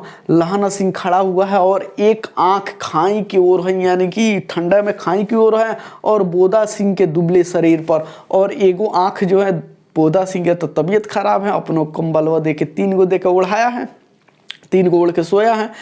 खाई की ओर भी नजर है और बोधा सिंह पर काय है, काय की वो कर एक्स का बेटा है ना। और बोधा सिंह का रहा, जैसे ये तो बेचारा देख ही रहा था तब तो बोधा सिंह ने करा, ठीक है। तब क्या बोधा भाई क्या हुआ, है ना। अब कह रहा है लहना सिंह कि क्या बोधा भाई क्या हुआ, इसको पता नहीं चलने दिया है कि हमारे एक्स का बेटा है ये। अब उससे क्या कह रहा है कि क्या बोधा भाई क्या हो गया, पानी पिला दो। अब इससे कह रहा है लहना सिंह से बोधा कि अरे पानी यार पिला दो। लहना सिंह ने कटोरा उसके मुंह से लगाकर पूछा, कहो कैसे हो। पानी पीकर बोधा बोला, कंपनी छूट रही है ना। रोम रोम में तार तोड़ रहे हैं, दांत बज रहे हैं। अच्छा मेरी जर्सी पहन लो, यानी कि जब लहना सिंह पूछ रहा है पानी पिलाते हुए कि कहो ना क्या हुआ कैसे हो, तब पानी पीकर बोधा सिंह कहता है पूरा जो है कंपनी यानी कि बॉडी टूट रही है ना। और पूरा रोम जो है जो दौड़ रहे हैं, यानी कि ठंडा से सिकुड़ गया है और दांत जो है ठंडा से किटकुटा रहा है। तब कह रहा है अच्छा, यानी कि ये बात जब सुनता है लहना सिंह तो कह रहा है अच्छा ही बात है, मेरी जर्सी पहन लो। अब अपना जर्सी पहनाने लगा और तुम, फिर बोधा सिंह बोलता है कि ठीक है हम तुम्हारा जर्सी पहन लेंगे, लेकिन तुम क्या करोगे। तो अब ये लहना सिंह कहता है मेरे पास सिगड़ी है और मुझे गर्मी लगती है, पसीना आ रहा है। अब बहाना बना रहा है, अरे तुम पहन ना लो, मेरे पास सिगड़ी है हम उसे पहन लेंगे और मुझे गर्मी बहुत लगती है, देख रहे हो पसीना भी आ रहा है ना, मैं नहीं पहनता, 4 दिन से तुम मेरे लिए। अब बोधा सिंह कह रहा है ना ना हम नहीं पहनेंगे, तुम तो खुद 4 दिन से मेरे लिए ये सारे के सारे चीजें कर रहे हो, है ना। चलो यहीं तक है। अब आगे क्या होता है, हाँ याद आई मेरे पास दूसरी गर्म जर्सी है। अब बहाना बनाते हुए फिर कहता है कौन, लहना सिंह, अरे यार मेरे पास एक और दूसरी जर्सी है, आज सवेरे ही आई है, यानी कि घर से सवेरे ही आई है, विलायत से मेम बुनाकर भेज रही हैं, गुरु उनका भला करे। यूं कहकर लहना अपना कोट उतारकर जर्सी उतारने लगा। ये बात कहते घर से नहीं आया, कहाँ, जो बिलायती मेम है जो इस सब का वही बनाकर भेज रही है, यानी कि झूठ बोल रहा है और कह रहा है कि भगवान उनको और भला करे, मेरे लिए भेज रही हैं। और ये कहकर कोट उतारा, उसके बाद जो है अपना जर्सी उतारने लगा। तो फिर बोधा क्या कहता है, सही कह रहे हो, सही है ना बात, तो कह रहा है और नहीं झूठ, तो कह रहा है कि ना, तो लहना सिंह कह रहा है का ये बात झूठ है, सच कह रहा है यार। यूं कहकर ना ही करते बोधा को उसने जबरदस्ती जर्सी पहना दी और आप खाली कोट जीन का कुर्ता भर पहनकर पहरे पर आ खड़ा हुआ। मेम की जर्सी की कथा केवल कथा थी, यानी कि झूठ बोलकर अपना भी जर्सी पहना दिया और बेचारा फिर आकर खड़ा में टिटुरने लगा और अपना जो है क्या हुआ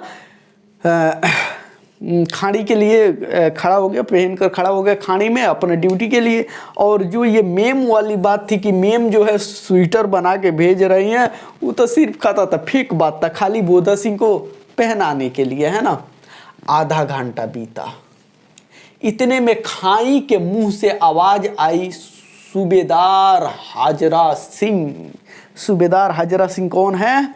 लहना सिंह की एक्स जो है ओकरे पति, है ना, कमली के पति हैं। यानी कि आधा घंटा जैसे ही ड्यूटी कर रहा था, उसके आधे घंटे में खाई के मुंह से आवाज आई कि हे सूबेदार हाजरा सिंह।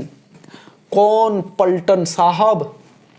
हुकुम हुजूर कहकर सूबेदार तनकर फौजी सलाम करके सामने खड़ा हुआ। अब ये बात सुना हजरा सूबेदार तो कह रहा है कौन सर? और ये हुकुम कहकर सूबेदार जो हुकुम आया होगा वो कहकर एकदम तनकर फौजी के तरह सलाम करके सामने खड़ा हो गया, है ना। देखो इसी दम धावा करना होगा, यानी कि अभी के अभी धावा करना होगा। मील भर की दूरी पर पूरब के कोनों में एक जर्मन खाई है, उसमें 50 से ज्यादा जर्मनी नहीं है। इन पेड़ों के नीचे नीचे 2 खेत काटकर रास्ता है, 3-4 घुमाव है, जहां मोड़ है वह 15 जवान खड़े कर आया हूं।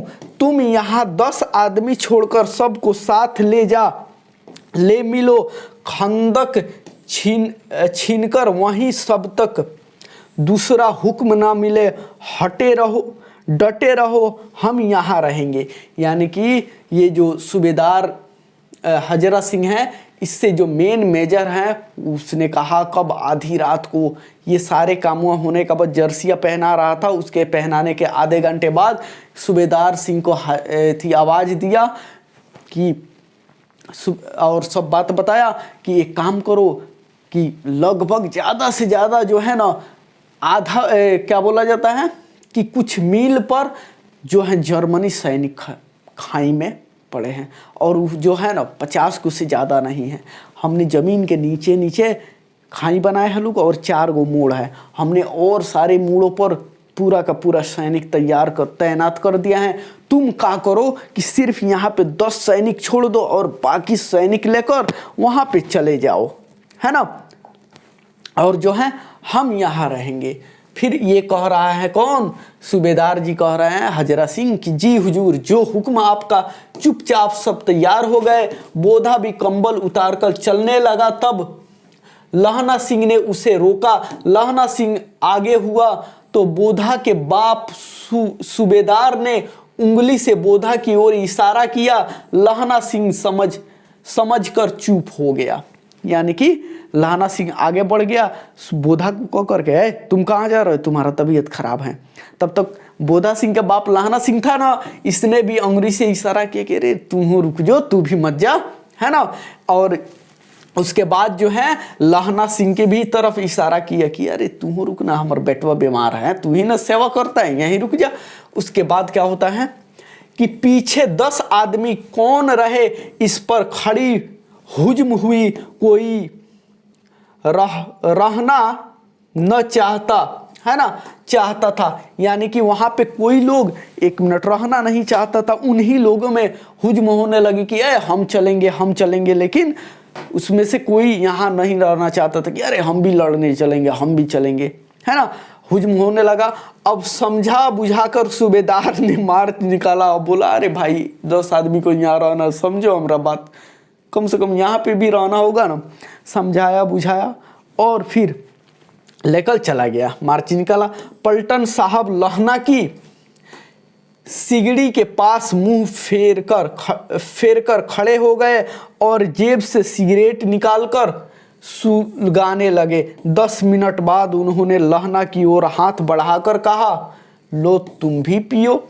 यानी कि ये भी इसके ओर ताकने लगे कि लहना सिंह वह काहे नहीं जा रहा है। उसके बाद सिगरेट जराया, पीने लगे और उसके बाद बढ़ाए, हेलो तुम भी पी लो। आंख मारते मारते लहना सिंह सब समझ गया, मुंह पर भाव छिपाकर बोला, लाओ साहब। हाथ आगे करते करते ही उसने सिगड़ी से उजाले में साहब का मुंह देखा, बाल देखा, तब उसका माथा ठनका। यानी कि कह रहा है कि रे भाई, हम लोग का मेट जो है, मालिक जो है, वो तो हजरा सिंह को हुक्म देके चले गए हैं कि 10 गो यहाँ पे रहना और बाकी सबको लेके आवाज हमला करना है। लेकिन जो है हई भाई वाह, किधर गया? कौन सिगरेट जला कर पी रहा है? पलटन साहब आखिर में जब ये बात कह के चले गए हैं, तो ये पलटन साहब सिगरेट जला के पी रहे हैं, हमरा और गुरना के देख रहे हैं। तब तक का किया, हाथ बढ़ाया कि हाँ दीजिए, हम भी पीते हैं, है ना। और खिगड़ी से उजाले में साहब का मुंह देखा, तब पता चला उसका माथा ठनका। यानी कि जैसे ही उसने उजाला में देखा, अरे भाई ये तो पलटन साहब नहीं है, उसका दिमाग चकरा गया कि ये पलटन साहब के भेष में कौन आ गया, है ना। उसके बाद क्या हुआ, पलटन साहब के पट्टी वाले बाल एक दिन में कहाँ उड़ गए और उसकी जगह कैदियों के से कटे हुए बाल कहाँ से आ गए। अब ये सोच रहा है, पलटन साहब के कल तक तो सब पूरा बाल था, आज इनका बालवा कैसे उड़ गया, कैसे कटे हुए बाल हो गया। शायद साहब शराब पिए हुए हैं और उन्हें बाल कटाने का मौका मिल गया है। लहना सिंह ने जांचना चाहा।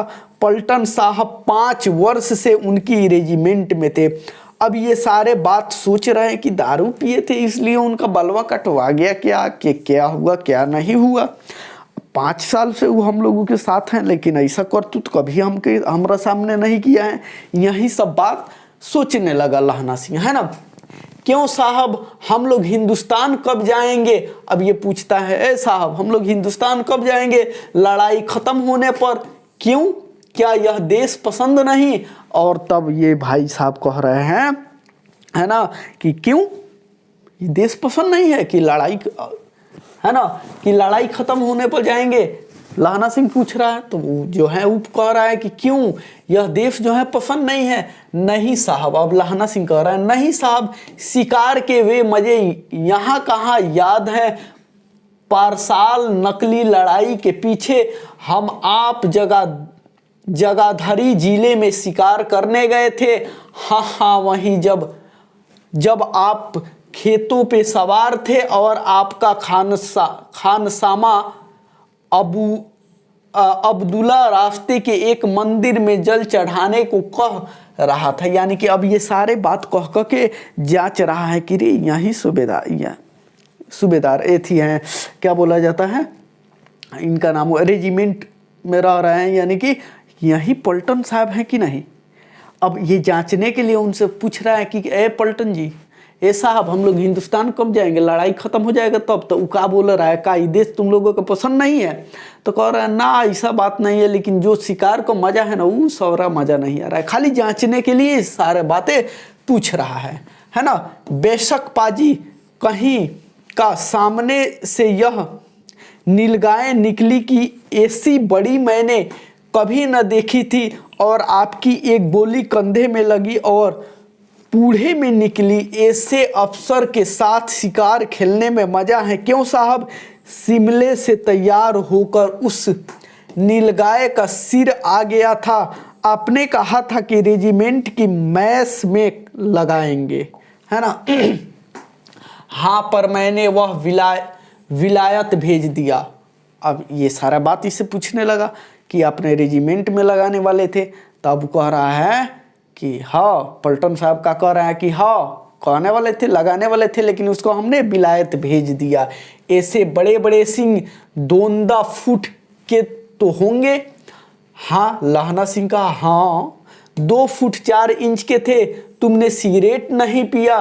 पीता हूँ साहब, दिलासाई ले आता हूँ, यानी कि अरे पीता हूँ साहब, अभी दिखलाई लेके आता हूँ, कहकर लहना सिंह खंदक में घुस गया। अब उसे संदेह नहीं रहा था और उसने झटपट निश्चय कर लिया कि क्या करना चाहिए। अंधेरे में किसी सोने वालों से वह टकराया। कौन? वजीरा सिंह। हाँ, क्यों लहना, क्या क़यामत आ गई? जरा तो आंख लगने ही होती। होश में आओ, क़यामत आई है और पलटन साहब की वर्दी पहनकर आई है। तब तक वो कह रहा है क्या? वजीरा कह रहा है क्या बात है? ये तो सिगरेट जलाने के बाहर अंदर गया, साला सो रहा तो जगाए जैसे कह रहा है अरे यार सोने ना दो, का क़यामत आ गई है? तो कह रहा है हो, पलटन साहब के भेष में, उन्हीं का पोशाक पे उनकी क़यामत आ गई है। अब जो सो रहा है तो कह रहा है क्या बात है? पलटन साहब या तो मारे गए हैं या कैद हो गए हैं, उनकी वर्दी पहनकर यह कोई जर्मन आया है। सूबेदार ने इसका मुंह नहीं देखा, मैंने देखा और बातों की है। सौहरा साफ उर्दू बोलता है पर किताली उर्दू, और मुझे पीने को सिगरेट दिया। तो कब? अब भैया सो रहा है, पूछ रहा है कब? अब मारे गए, धोखा है सूबेदार, कीचड़ में चक्कर काटते फिरेंगे और यहाँ खाई पर धावा होगा, उधर उन खुले में धावा होगा। उठो, एक काम करो, पलटन के पैरों के निशान देखते देखते दौड़ आओ, अभी बहुत दूर न गए होंगे। सूबेदार जी से कहो कि एकदम लौट आए, खंदक की बात झूठ, चले आए, खंदक के पीछे से निकल आओ, पता तक न खड़के, देर मत करो। यानी कि उसको जगाया जिसने कहा था कि का क़यामत आ गई है, तो उसी से ये सारा बात कह रहा है कि हाँ क़यामत आ गई है, कि एक काम करो, जो पलटन साहब है ना, उनके ज़्यादा दूर तक अभी नहीं गए हो तो पीछे से निकलो और जाओ जल्दी, और पलटन साहब को बुला के आओ कि वहाँ की सारी बात झूठ है, यहाँ पे जर्मन आदमी आ गया। हुक्म तो यह है कि यही ऐसी तैसी हुक्म की। अब जो है वो कह रहा है कि अरे हुक्म तो यह है कि यहीं पे रहना है, पलटन साहब दे के गए हैं। तो कह रहा है लहना सिंह, उनका हुक्म की ऐसी तैसी, मेरा हुक्म जमादार लहना सिंह जो इस वक्त यहाँ सबसे बड़ा अफसर है, उसका हुक्म है। मैं लहना साहब की खबर लेता हूँ, पर यहाँ तो तुम 8 ही हो। अब ये चीज़ कह रहे हैं, लेकिन यहाँ का सबसे बड़ा अफसर हम ना है, हमारा हुक्म मानो जाओ। तो कह रहा है अरे लेकिन हम चले जाएंगे, लेकिन तुम 8 ही लोग ना यहाँ हो। तो कह रहा है क्या कि 8 नहीं 10 लाख। क्या? 8 नहीं 10 लाख, एक अकालिया सिख 1.25 लाख के बराबर होता है। जो एगो सिख है वो कितना 1.25 लाख के बराबर होता है। ये भी ऑब्जेक्टिव है।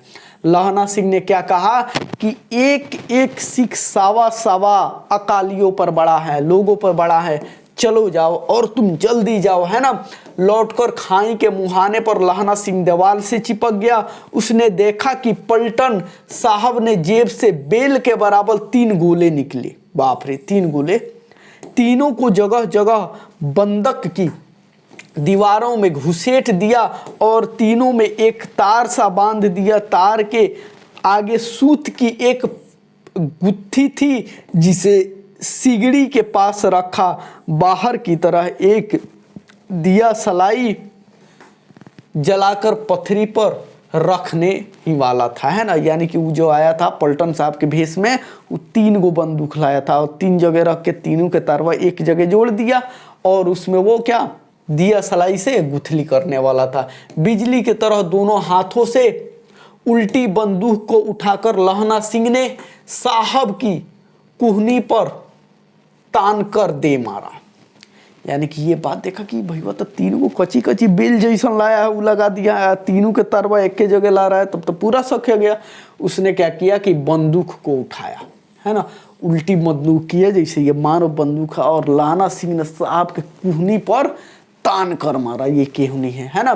धमाके के साथ साहब की हाथ से दिया सलाई गिर गई। यानी कि वो तीनों जोड़ दिया था, पड़काने वाला था, तब तक इतना कस की केहनी से मारा कि दिया सलाई गिर गई, है ना। लहना सिंह ने एक कुंदा साहब की गर्दन पर मारा और साहब आंख मीन 8 मीन गेट ओ माई गॉड, यानी कि जैसे ही फिर दूसर का कंधा पर मारा उल्टा बंदूक से, तैसे ही साहब जो थे, जो जर्मनी वाले थे, जासूस बन के आए थे, उसने कहा ओ माई गॉड, कहते हुए चित हो गए, यानी कि गिर गए। लहना सिंह ने तीनों गोले छीनकर बंदक के बाहर फेंके और साहब को घसीट कर सिगड़ी के पास लिटाया, यानी कि वो तो बेचारा फेंक दिया बम। उसके बाद इनको घसीटते हुए लाया और सिगड़ी जो था, गेट था, वहीं पे लाके लिटा दिया। जेबों की तलाशी ली, 3-4 लिफाफे और एक डायरी निकल कर उन्हें अपनी जेब के हवाले किया, यानी कि उसके बाद वो तो बेहोश था। वहाँ पे लाया, चेक किया तो 3-4 गो जो था, ये एक डायरी था और 3-4 क्या था, लिफाफे थे। वो सारे को इसने, लाना सिंह ने अपने जेब में रख लिया। साहब की मुर्जा हटी, है ना। लहना सिंह हंसकर बोला, क्यों पलटन साहब, मिजाज कैसा है? अब मजाकिया मिजाज में कह रहा है मारने के बाद। पलटन साहब जो है थोड़ा सा बेहोश हुए थे, होश में आए तो मजाके में लहना सिंह कह रहा है, क्यों पलटन साहब, का हालचाल है, कैसे हैं आप? आज मैंने बहुत बातें सीखी। यह सीखा कि सिख सिगरेट पीते हैं, यह सीखा कि जगह धारी के जिले में नीलगाय होती है और उनके 2 फुट 4 इंच के सींग होते हैं, यह सीखा कि मुसलमान खानसामा मूर्तियों पर जल चढ़ाते हैं और पलटन साहब खोते पर चढ़ते हैं। पर यह तो कहो, ऐसी साफ उर्दू कहाँ से सीख आए? हमारे पलटन साहब तो बिना डैम के 5 लफ्ज भी नहीं बोल पाते थे, यानी कि हमारे पलटन साहब जो थे वो बिना डैम के, बिना एक और आदमी को, तो 5 लफ्ज भी बिना देखे नहीं बोल पाते थे। और तुमने इतना फराटेदार उर्दू कैसे जान ली? और हम तो जानते थे कि तुम तो भैया जासूस हो। ये बताओ कि जो नीलगाय होती है वो 4-4 फीट का सिर, क्या बोला जाता है, ये सिंह होता है। का सिख लोग सिगरेट पीते हैं, का मुसलमान लोग मूर्ति पर जल चढ़ाते हैं। जब ये सब बातें तुमने कहा तब हम जान लिया था कि तू तो जासूस है। और उसके बाद देखो क्या होता है, साहब की, हाँ ये तो हो ही गया है ना, 2 बार लिखा गया है। लहना ने पतलून की जेबों की तलाशी नहीं ली थी, साहब ने मानो जाड़े से पचाने के लिए दोनों हाथ जेबों में डाले, है ना। अब लहना सिंह तो सारी चीज का ले लिया था तलाशी, लेकिन जो है ना पतलून के जो जेब थे, यानी कि अंदर पैंट के जो जेब थे, उसका तलाशी नहीं लिया था। अब जो ये जासूस साहब बन के आया था, उसने ऐसे पतलून वाला जेब में हाथ डाला। लहना सिंह कहता गया, चालाक तो बड़े हो, पर मांझे का लहना इतने बरस, 1 मिनट, चलो ठीक है ना। मांझों का लहना इतने बरस साहब के साथ रहा है, उससे चकमा देने के लिए 4 आंखें चाहिए। कह रहा है अच्छे चालाक तो बहुत हो, लेकिन लहना सिंह को तुम चकमा दोगे? हम साहब के साथ 5 साल रहे हैं, 4-5 साल रहने वाले इंसान के चकमा देने के लिए 4 आंखें चाहिए। 3 महीने हुए, एक तुर्की मौलवी मेरे गांव आया था। अब उससे बता रहा है, कह रहा है सारी बात कि एगो तुर्की मौलवी थे, उसने मेरे गांव आए थे, औरतों के बच्चे होने की तबीज बांटता था और बच्चों के दवाई देता था। चौधरी के बड़ के नीचे मंजा बिछाकर हुक्का पीता रहता था और कहता था जर्मनी वाले बड़े पंडित हैं, वेद पढ़कर उनसे ये विमान चलाने की विद्या जान गए हैं। गौ को नहीं मारते, हिंदुस्तान में आ जाएंगे तो गौ हत्या बंद हो जाएंगे। मंडी के बनियों को बहकाता था कि ये सारे बात उससे कह रहा है कि हम तो पंडित जी, जब तुर्की पंडित आए थे तो सारे बात बता दिए थे कि वो तो गौ को मारते नहीं हैं, यहाँ भी आ जाएंगे तो गौ हत्या बंद करा देंगे, है ना। और यही सारे बात उसको बता रहा है कि कम से कम हमको पकड़ने के लिए, हमको बेवकूफ़ बनाने के लिए 4 आंखें चाहिए, और कहानी उससे बता रहा है ना। डाक खाने से ऊपर रुपये निकालो, यानी कि ये मौलवी जो है बच्चों को पैदा होने के लिए, बेटा होने के लिए ताबीज़ देता था और सारे बात बताता था, और यहाँ तक कि बनियों को बताता था कि डाक खाने से रुपया निकाल लो, सरकार का राज्य जाने वाला है। डाक बाबू पुलहूराम भी डर गया था। मैं मौलवी मुल्ला जी की दाढ़ी मुंड दी थी और गांव से बाहर निकालकर कहा था, जो मेरे गांव में अब पैर रखा तो बाबू पुलहूराम भी डर गया था। मैंने मुल्ला जी की दाढ़ी मुड़ दी थी और गांव से बाहर निकाल कर कहा था, जो मेरे घर में आया तो पैर रखा तो। ये सारे बात बता रहा है। साहब की जेब में से पिस्तौल चला और लहना सिंह के जांग में गोली लगी, है ना। ये सारे के सारे अभी बात बता ही रहा है कि मुझे पकड़ने के लिए 4 आंखें चाहिए। मेरे गांव में एक तुर्की मौलवी आया था, उसने ये सारी बातें बता रहा था। तब तक ये पतलून में जो जासूस आया था जर्मनी वाला, पतलून में डाला था, हाथ निकाला और तब तक के लिए लहना सिंह पर गोली चला दिया, है ना। गोली चली। इधर लहना की हेनरी मार्टिन के 2 फायरों ने साहब की कपाल क्रिया कर दी। धड़ाका सुनकर सब दौड़ आए, यानी कि जैसे ये धमाका हुआ और इसको सुनने के बाद जितने सारे थे सारे के सारे जर्मनी चले आए। बोधा चिल्लाया, क्या है? बोधा तो यही था, तबीयत खराब था, ये भी नहीं गया था। अब ये जैसे धड़ाक देवर सुना आवाज, चिल्लाया, अरे क्या हो गया लहना भाई? लहना सिंह ने उसे तो यह कहकर सुला दिया कि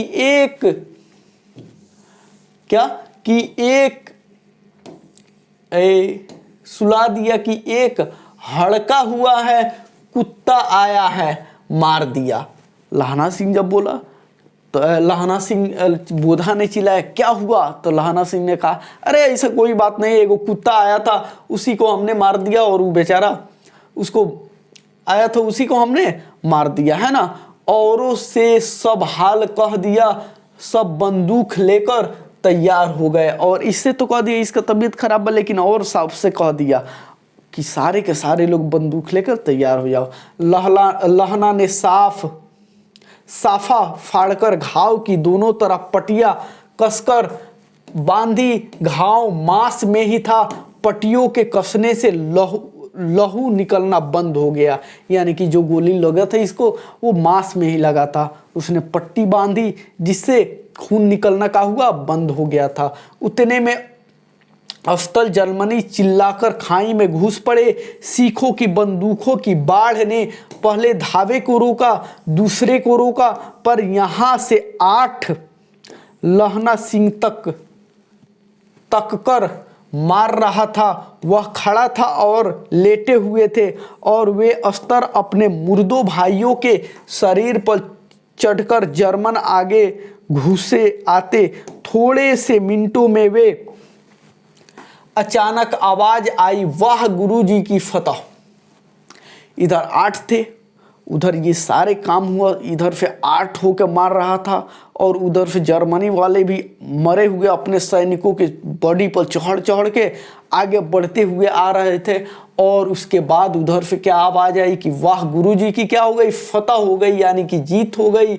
वाह गुरुजी की। खालसा और धड़ाधड़ बंदूकों के फायर जर्मनों की पीठ पर पड़ने लगे। इन मौके पर जर्मन 2 चक्की के चाटों के बीच में आ गए। पीछे से सूबेदार हजरा सिंह के जवान आग बरसाते थे, और सामने लहना सिंह के साथियों के संगीन चल रहे थे, है ना। वो जब अंग्रेजों सब आया था तब तक उधर से ये जो भेजा था, जैसे पहचान लिया था, उसके बाद चुपके से जाओ बुला के लाओ कि यहाँ था, वो बोलने वाले थे। अब जैसे अंग्रेज सब आया, उन्होंने चट्टानों के बीच में फंस गया। उधर से सूबेदार जी जो लेके जा रहे थे वो सैनिक आ गया, और इधर से लहना सिंह दोनों ओर से एकदम आना धुन ठोकाई कर रहा था, है ना। किसको? जर्मनी वाले को। पास आने पर पीछे वाले ने भी संगीन पिरौना शुरू कर दिया, है ना। एक किलकारी और अकाल सीखो दी फौज आई, वाह गुरुजी दी है फतह, वाह गुरुजी दा खालसा सत्य श्री अकाल पुरुष और लड़ाई खत्म हो गई, है ना। और ये सारे यानी कि उन गुरु जी का नाम ले लेकर लड़ाई कर रहे थे और लड़ाई को ख़त्म कर दिया। लड़ते लड़ते लड़ाई ख़त्म हो गई। 63 जर्मन या तो खेत रहे या कराह रहे थे।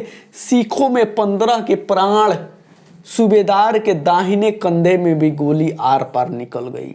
उधर जो तो 63 गो जर्मनी और इधर जो था 15 गो सिख जो थे एकदम कराह रहे थे या मर गए थे। और इसी लड़ाई में सूबेदार के दाहिने कंधे में भी गोली लग गई और लहना सिंह की पसली में एक गोली लगी। यानी कि सूबेदार जी जो इसकी एक्स के पति थे उनके भी जो वो भी लड़ाई कर रहे थे उनको भी गोली लग गई, है ना, दाहिनी कंधे में। और फिर से एक लहना सिंह के पसली में भी गोली लग गई। उसने घाव खंदक की गोली मिट्टी से पूरा किया और बाकी का साफा कसकर कंबर बंद की तरह लपेट लिया। किसी को खबर ना हुई कि लहना की दूसरा घाव भारी घाव लगा है ना। लड़ाई करने लगे। फिर लड़ाई की समय चांद निकल आया था। ऐसा चांद उसके प्रकाश से संस्कृति कवियों का दिया हुआ छई नाम सार्थक होता है। और हवा ऐसी चल रही थी जैसे कि वाण भट्ट की भाषा में दत्त विनोद पदे सचार्य कहलाती। वजीरा सिंह कह रहा था कि कैसे मनमन भर फ्रांस की भूमि तेरे बूटों से चिपक रही थी जब मैं दौड़ा दौड़ा सूबेदार के पीछे भागा था। सूबेदार लहना सिंह से सारा हाल सुना और कागजात पाकर उसकी तुरंत बुद्धि को सराह रहे थे और कह रहे थे कि तू ना होता तो आज सब मर जाते। सूबेदार जी सारे हाल सुने, बोले और उनको इसको लहना सिंह को शाबाशी दिए, सब कुछ किया और बोले कि कितना बढ़िया है, अगर आज तू नहीं होता तो सारे के सारे यहाँ लोग क्या होते, मर जाते। इस लड़ाई की आवाज़ 3 मील दाहिनी ओर की खाई वाले ने सुन ली थी। उन्होंने पीछे से टेलीफोन कर दिया था। वहाँ से झटपट 2 डॉक्टर और 2 बीमार ढोने वाली गाड़ियाँ चले आई, है ना, जो कोई 1.5 घंटे के अंदर आ पहुंची। यानी कि यहाँ से जो लड़ाई हो रही थी तो ये लड़ाई की आवाज़ जो है ना 3 मील दूर जो एक और खाई थी जहाँ और सैनिक थे वहाँ भी जा रही थी। उन्होंने ये सोचा कि वहाँ लड़ाई हो रही है। वहाँ से उन्होंने क्या किया कि डॉक्टर और मरीज ढोने वाले 2 डॉक्टर और 2 जो है मरीज को ढोने वाले गाड़ियाँ भेज दिया था, है ना। फील्ड अस्पताल नज़दीक था। सुबह होते होते वहाँ पहुँच जाएंगे, इसलिए मामूली पट्टी बांधकर एक गाड़ी में घायल लिटाए गए और दूसरी में लाशी रखी गई। सूबेदार ने लहना सिंह की जांघ में पट्टी बंधवानी चाहिए, पर उसने यह कहकर टाल दिया कि थोड़ा घाव है, सवेरे देखा जाएगा। बोधा सिंह जवर में बरी रहा था, है ना। वह गाड़ी में लिटाया गया। लहना को छोड़कर सूबेदार जाते नहीं थे। यह देख लहना ने, यानी कि सबको सब जो लोग मरे थे उनको एक गाड़ी में डाला गया, जितना लोग घायल थे उनको एक गाड़ी में डाला गया। लहना सिंह के जो जांघ में घाव लगी थी उसमें सूबेदार जी पट्टी बांधवाना चाहे डॉक्टर से, लेकिन कहा कोई बात नहीं है, ठीक है, सुबह में देखा जाएगा। उसके बाद जो है लहना सिंह को छोड़कर सूबेदार जाना नहीं चाहते थे। यह देख लहना ने कहा तुम्हें बोधा की कसम है और सूबेदारनी की सौगंध जो इस गाड़ी में न चले जाओ। अभी भैया को तो पता था, है ना, कि ई कौन है, सूबेदार जी तो हमारे एक्स के पति हैं और बोधा कौन है तो हमारे एक्स के बेटा हैं। तो उसी बेटवा बोधा सिंह को और अपने एक्स मैडम को सूबेदाराइन की कसम खाकर कसम दे देता है कि तुम भी इसी गाड़ी में बैठकर चले जाओ। तब पूछता है सूबेदार जी और तुम मेरे लिए वहाँ पहुँचकर गाड़ी भेज देना। तब लहना सिंह कहता अरे कोई बात नहीं, मेरे लिए तुम लोग जाओ और वहाँ पहुँचकर गाड़ी भेज देना। मैं जर्मन मुर्दों के लिए भी तो गाड़ियों तो गाड़ियों आती होंगी, मेरा हार बुला नहीं है, देखते नहीं मैं खड़ा हूँ, वजीरा सिंह मेरे पास है ही। कह रहा है अरे देखते नहीं, उतना मेरा कोई ये नहीं है, वजीरा सिंह भी तो मेरे पास ही है ना। अच्छा, पर बोधा गाड़ी पर लेट गया, भला आप भी चढ़ जाओ सुनिए तो सूबेदारनी होरो को चिट्ठी लिखो तो मेरा मत्था टेकना लिख देना, और जब घर जाओ तो कह देना कि मुझसे जो उन्होंने कहा था वो मैंने कर दिया, है ना। अब देखिए क्या कहता है इसने, थोड़ा सा और है, इसको पढ़ने में मज़ा आने वाला है, क्या है कि प्यार मोहब्बत वाला है, यही ये बात सब कही है, वो लास्ट में दिया है। इसीलिए ना हम पहले ही बोले थे कि जो ये चैप्टर लिखा गया बड़ा प्यारा चैप्टर है, लेकिन इधर के उधर उधर के इधर कर दिया है, वही बात है। बेचारा लहाना सिंह नहीं गया और अपने एक्स जो थी क्या बोला जाता है, बोधा और उसकी कमली जो थी उसका कसम दे दिया उसके पति के लिए। तो वो बेचारा चला गया और कहा कि अच्छा जाओ वहाँ से भेज देना, ये सारी बात हुई। और जब गाड़ी चलने लगा तो उसने सूबेदार से कहा कि ये सूबेदार जी जाना ना तो अपने मैडम से कह देना, अपने वाइफ से कह देना कि हमने जो वचन दिया था उसको हमने पूरा कर दिया है ना। देखिए आगे क्या होता, गाड़ियाँ चल पड़ी थी। सूबेदार ने चढ़ते चढ़ते लहना का हाथ पकड़कर कहा तूने मेरे और बोधा के प्राण बचाए हैं, लिखना कैसा, साथ ही घर चलेंगे, अपनी सूबेदारनी को तू ही कह देना। अब कहता है कि अरे यार ये क्या बात कर रहे हो, तूने मेरा भी जान बचाया और बोधा का भी जान बचाया, इसमें खत लिख के क्या बताना है, तुम भी चलना मेरे घर और तुम ही अपने जुबान से ये सारी बातें जो हैं सूबेदारनी से कह देना, यानी कि मेरी वाइफ से कह देना। उसने क्या कहा था, अब आप गाड़ी पर चढ़ जाओ, मैंने जो कहा है वह लिख देना और कह भी देना। कह रहा है कि कोई बात नहीं यार, तुम गाड़ी पर चढ़ो ना, हमने तुमसे जो कहा है वो लिख के पहले खत भी भेज देना, और तुम घर जाना तो तुम भी कह देना। गाड़ी के जाते ही लहना लेट गया, वजीरा पानी पिला दे और मेरा कमर बंद खोल दे, तर हो रहा है। अब गाड़ी चल दी, उसके बाद लहना कह रहा है किससे, वजीरा से, कि भाई मुझे पानी पिला दे और कमर बंद जो है ना उसको खोल दे। काहे कि जो ये है क्या बोला जाता है, जो खून है वो तर रहा है, यानी कि निकल रहा है। अब इसके बाद पार्ट 5 शुरू होता है। देखो इसमें क्या होता है, मृत्यु के कुछ समय पहले स्मृति बहुत साफ हो जाती हैं, जन्म भर की घटनाएं एक एक करके सामने आती हैं। जब इंसान मरने वाला होता है तो का पुण्य किया है, का पाप किया है, क्या नहीं किया है, एकदम जैसे कि फिल्म चलता है वैसे देखने लगता है। वही सारे चीज़ इसको भी दिखाई देने लगता है कि बचपन से हमने क्या किया, क्या नहीं किया, उससे मोहब्बत किया, ये किया, वो किया, उसके साथ ये किया, हर किसी को दिखता है। वही चीज़ इसको भी दिख रहा है। सारे दृश्य के रंग साफ होते हैं, समय की धुंध बिल्कुल उन पर से हट जाती है। लहना सिंह 12 वर्ष का है। लहना सिंह कितना वर्ष का था, 12 वर्ष का है। अमृतसर में मामा के घर यहाँ आया हुआ है, दही वाले के यहाँ, सब्जी वाले के यहाँ।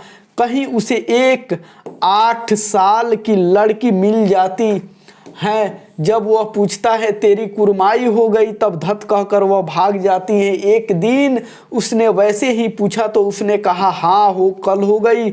देखते नहीं यह रेशम की फूलों वाला सालू सुन्नत के लहना सिंह को दुख हुआ, क्रोध हुआ, क्यों हुआ, है ना। वजीरा सिंह पानी पिला दे, ये सारे बात कह रहा है। और उसको दिख रहा है कि जब हम अमृतसर में अपने मामा के घर रहते थे तो हम लोग एक भी दुकान पे गए थे तो वहाँ वो भी आई थी, हम भी आई थी। उसने पूछा था, हमने पूछा था, सारी बात हमने बार बार पूछता था, तुरी कुरमाई हो गई, वो धतका के भाग जाती थी। एक दिन ऐसे ही पूछा, उसने कहा कि हाँ हो गई, है ना। ये सारी बात ये सोच रहा है मौत से पहले, और जो जो हुआ होता है ज़िंदगी में आता ही है। फिर कहता है वजीरा सिंह पानी पिला दे। 25 वर्ष बीत गए। अब लहना सिंह नंबर, यानी कि उसके बाद 25 वर्ष के बाद ये सारे घटना हुई है। 25 बरिस बीत गए। लहना सिंह 077 राइफल में जमेदार हो गया। उस 8 वर्ष की कन्या का ध्यान ही नहीं रहा, न मालूम वह कहीं मिली थी या नहीं। 7 दिन की छुट्टी लेकर जमीन के मुकदमे की पैरवी करने वह अपने घर गया। वहाँ रेजिमेंट के अफसर की चिट्ठी मिला कि फौज लाम पर जाती है, फौरन चले आओ। अब ये सारे बात उसको याद आ रहा है कि क्या क्या हुआ था उसके लाइफ में। वही चीज़ कब याद आ रहा है, जब ये मरने के कगार पर है, गोली लगी हुई है और वजीरा से कह रहा है बार बार पानी पिला दे और ऐसे ही लेटा हुआ है और ये सब कह रहा है और सारी चीज़ सोच रहा है कि दुकान में गए थे, क्या हुआ था क्या नहीं हुआ था। वहीं फिर कह रहा है 25 बरिस बीत गए, मुझे 077 राइफल की क्या जमेदार बना दिया गया, हम जमेदार हो गए, क्या हुआ क्या नहीं हुआ, उससे मुलाकात हुई नहीं हुई, है ना। सारी बातें ये सोच रहा है ना। साथ ही सूबेदार हजरा सिंह की चिट्ठी मिली कि मैं और बोधा सिंह भी लाम जाते हैं, लौटते समय हमारे घर होते जाना, साथ चलेंगे। सूबेदार का गांव रास्ते में पड़ता था और सूबेदार उसे बहुत चाहता था। लहना सिंह सूबेदार के यहाँ पहुँचा, है ना। वही चीज़ ये सब याद, ये तो सारी याद आया है। उसके बाद ये कह रहा है पानी पिला दे और ये भी राइफल हो गया था इसकी एक्स की, पति भी ये भी जमेदार हो गया था। और जमेदार साहब इससे क्या बोले थे जब छुट्टियां में आया था लोग, तो कि एक चिट्ठी दिया था कि जब तुम भी आना तो मेरे ही रास्ते आना, हम लोग साथ में ही चले जाएंगे।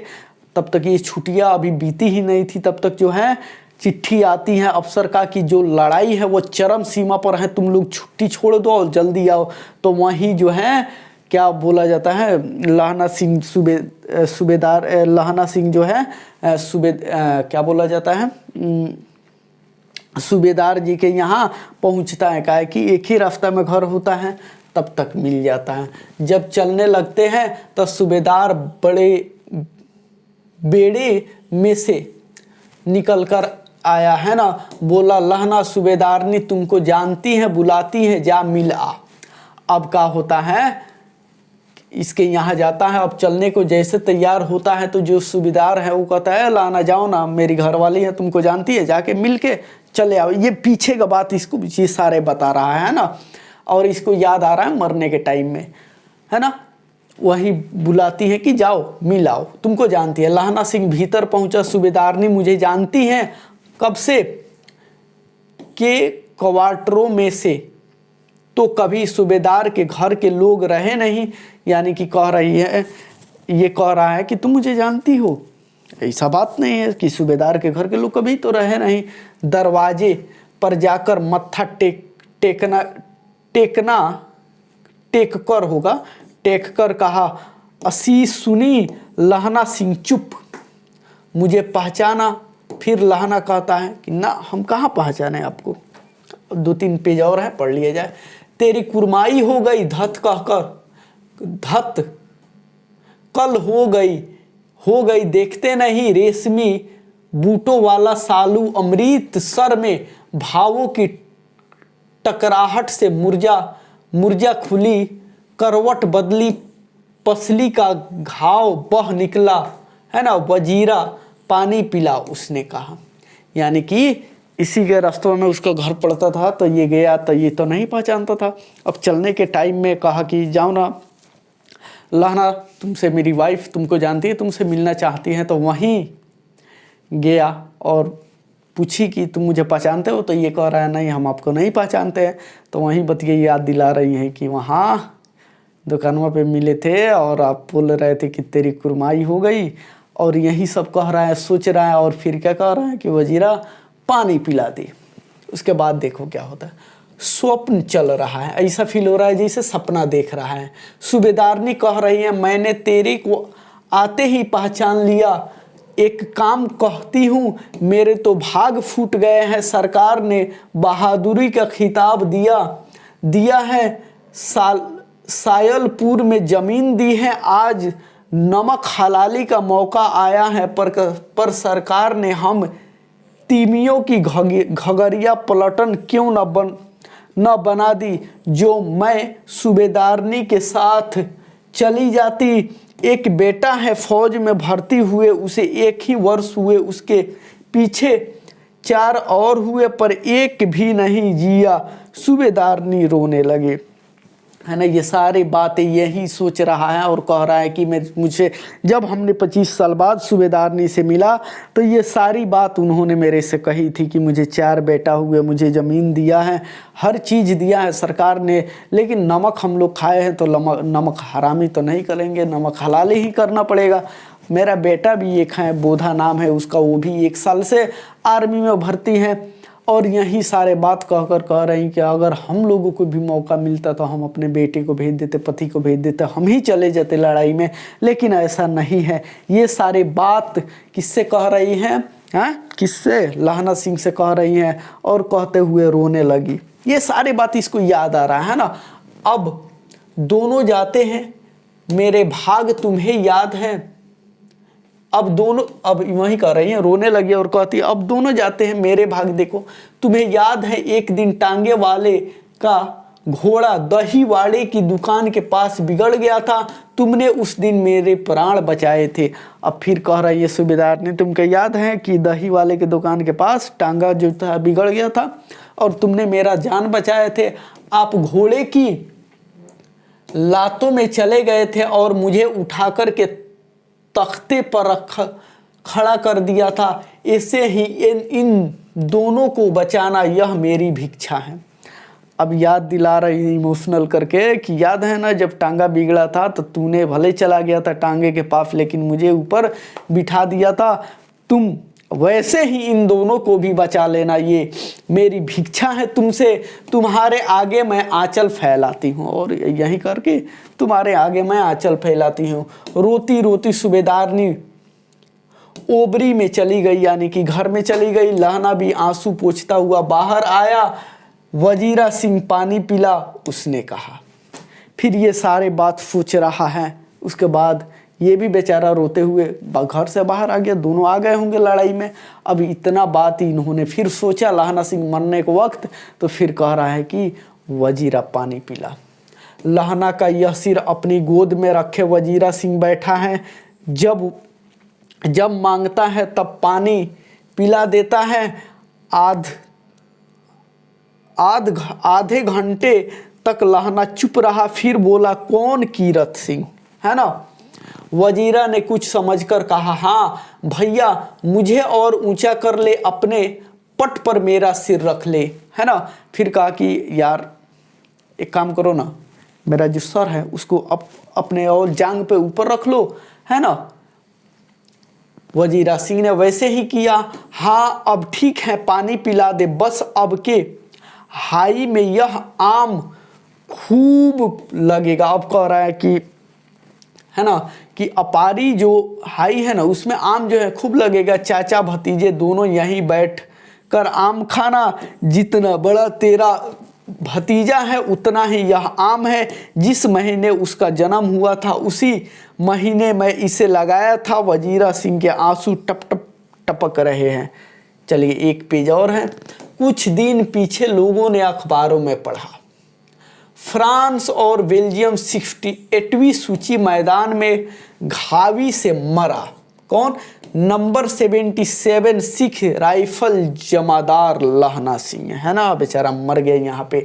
कुछ दिन पीछे लोगों ने अखबारों में पढ़ा, फ्रांस और बेल्जियम 68 सूची मैदान में घावी से मरा। ये तो पढ़िए दिए, नंबर 77 सिख राइफल जमादार लहना सिंह। बेचारा के गोद में पानी पीते पीते ये सारे बातें सोचते सोचते मर गया। ठीक है, फाइनली ये चैप्टर को हम लोग पढ़े, है ना। लेकिन मेरे हिसाब से हम लोगों ने जो कहानी में लाइन बाय लाइन एक्सप्लेनेशन किए, उससे ज़्यादा मज़ा ये कहानी जो हमने पीछे 1 घंटा पहले पढ़ाए हैं उसमें मज़ा आया होगा मेरे हिसाब से। अगर जो ये पढ़े तो वो पढ़ सकता है, कोई बात नहीं। जो दोनों तरीक़ा से हम बता दिए, दोनों में जिनको जो अच्छा लगेगा वो पढ़े खूब बढ़िया से। फाइनली यही बात हुई कि वो उसके घर गया, है ना। लहना सिंह सूबेदार जी के घर गया। सूबेदार ने पहचान ली। वो भीख मांगने लगी आंचल फैलाकर कि तुमने जैसे ही मेरा टांगा से मरने से बचाया था, मेरा रक्षा किया था, तुमसे भीख मांग रही हूँ कि मेरे बेटे और पति को भी वैसे ही रक्षा करना है। ये जुबान दे देता है कि ठीक है, और रोते हुए ये बेचारा घर से निकल जाता है।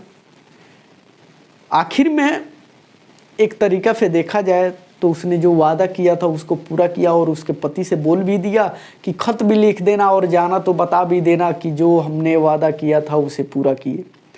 अगर उस लड़की से मोहब्बत ना हुई होती और बाद में उससे मिला नहीं होता तो ये भी अपना उस गाड़ी में बैठ के आता, अपना भी इलाज कराता, शायद सही हो जाता, है ना। लेकिन नहीं है, और अपने दम तोड़ दिया। इसे कहते हैं सच्चा आशिक। सच्चा प्यार मौत है, टाइम पास जिंदगी है। So don't try to take real love.